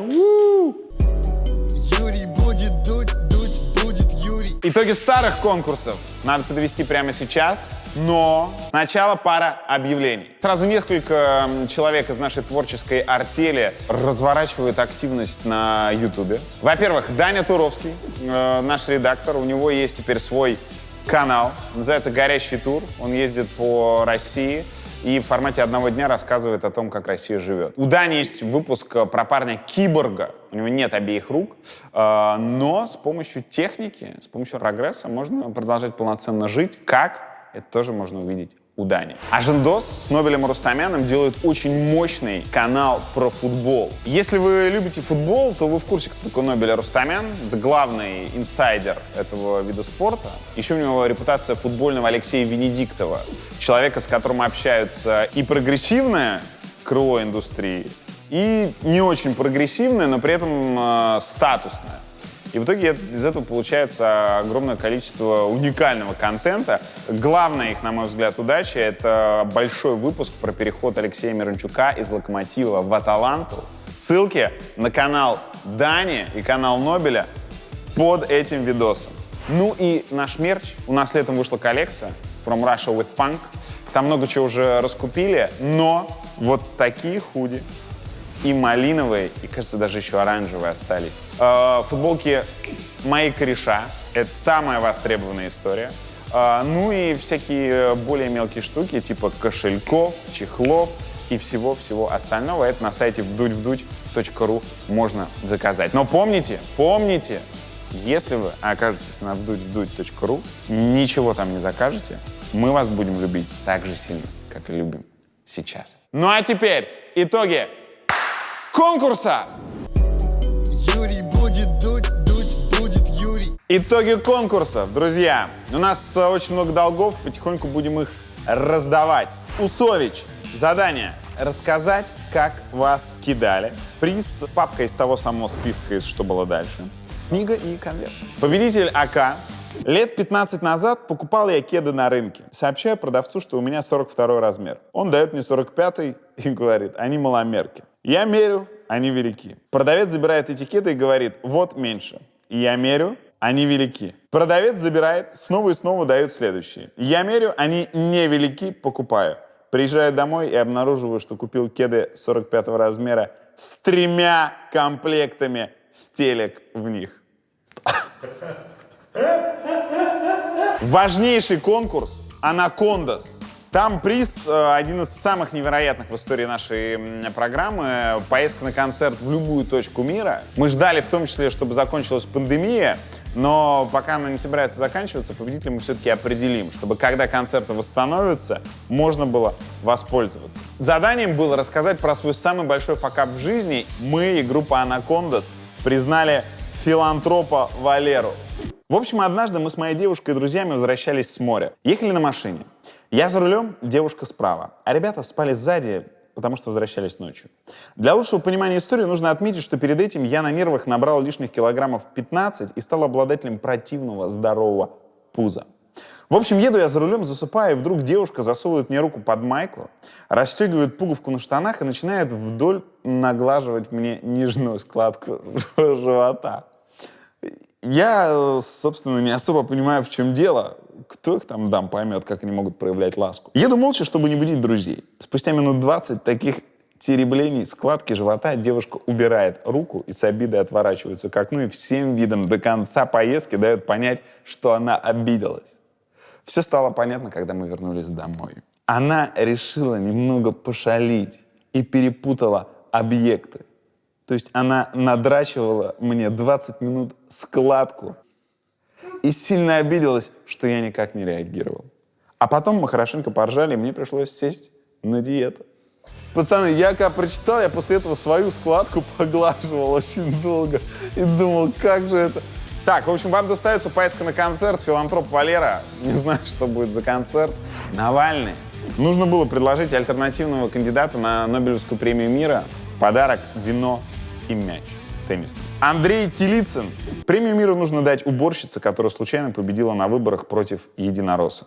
Это символ того, что прекрасная Россия будущего может наступить мирным путем. Глуховский. Нужно было посоветовать книгу. Там приз картина совершенно сумасшедшая.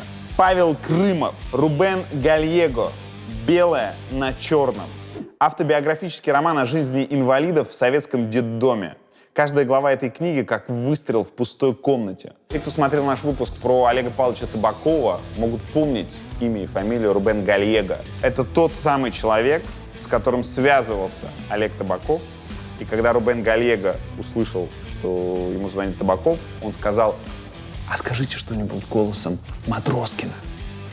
Вот так вот все застыковалось. Говорят, что действительно очень крутая книга. Павлу Крымову, который напомнил нам и отрекомендовал эту книгу, мы отправляем подарок от Дмитрия Глуховского. Айспик. Сценарий клипа на песню «МКАД». Эльдар Тимирханов побеждает. Мы выведем его комментарий на экран. Читать этот сценарий мне страшно. Про запах потрохов и прочие вещи. Просто можете поставить паузу и зафиксировать. Эльдар, вот эта фотография достается вам. Миша Козырев. Нужно было вспомнить самый невероятный концерт в своей жизни. Кирилл Д. Рассказ про то, как год назад умер друг Кирилла. Его звали Витя Тинт. Насколько я понимаю, он учился в высшей школе экономики, а до этого в 57-й школе. И на его похороны пришли сотни друзей, и в том числе Ваня Нойс, который был с ним знаком, и Ваня Нойс дал там концерт. Кирилл, рассказывая эту историю, дал ссылку на видео с этого концерта, когда много молодых людей пришли попрощаться со своим другом. Приехал Ваня и сыграл любимые песни Вити, которого не стало. Кирилл, спасибо за эту историю. Ваня, спасибо, что ты есть. Друзья, долгов, несмотря на это, все равно полно. Спасибо большое, что участвуете. И помните, все благодаря вам. Будет Юрий.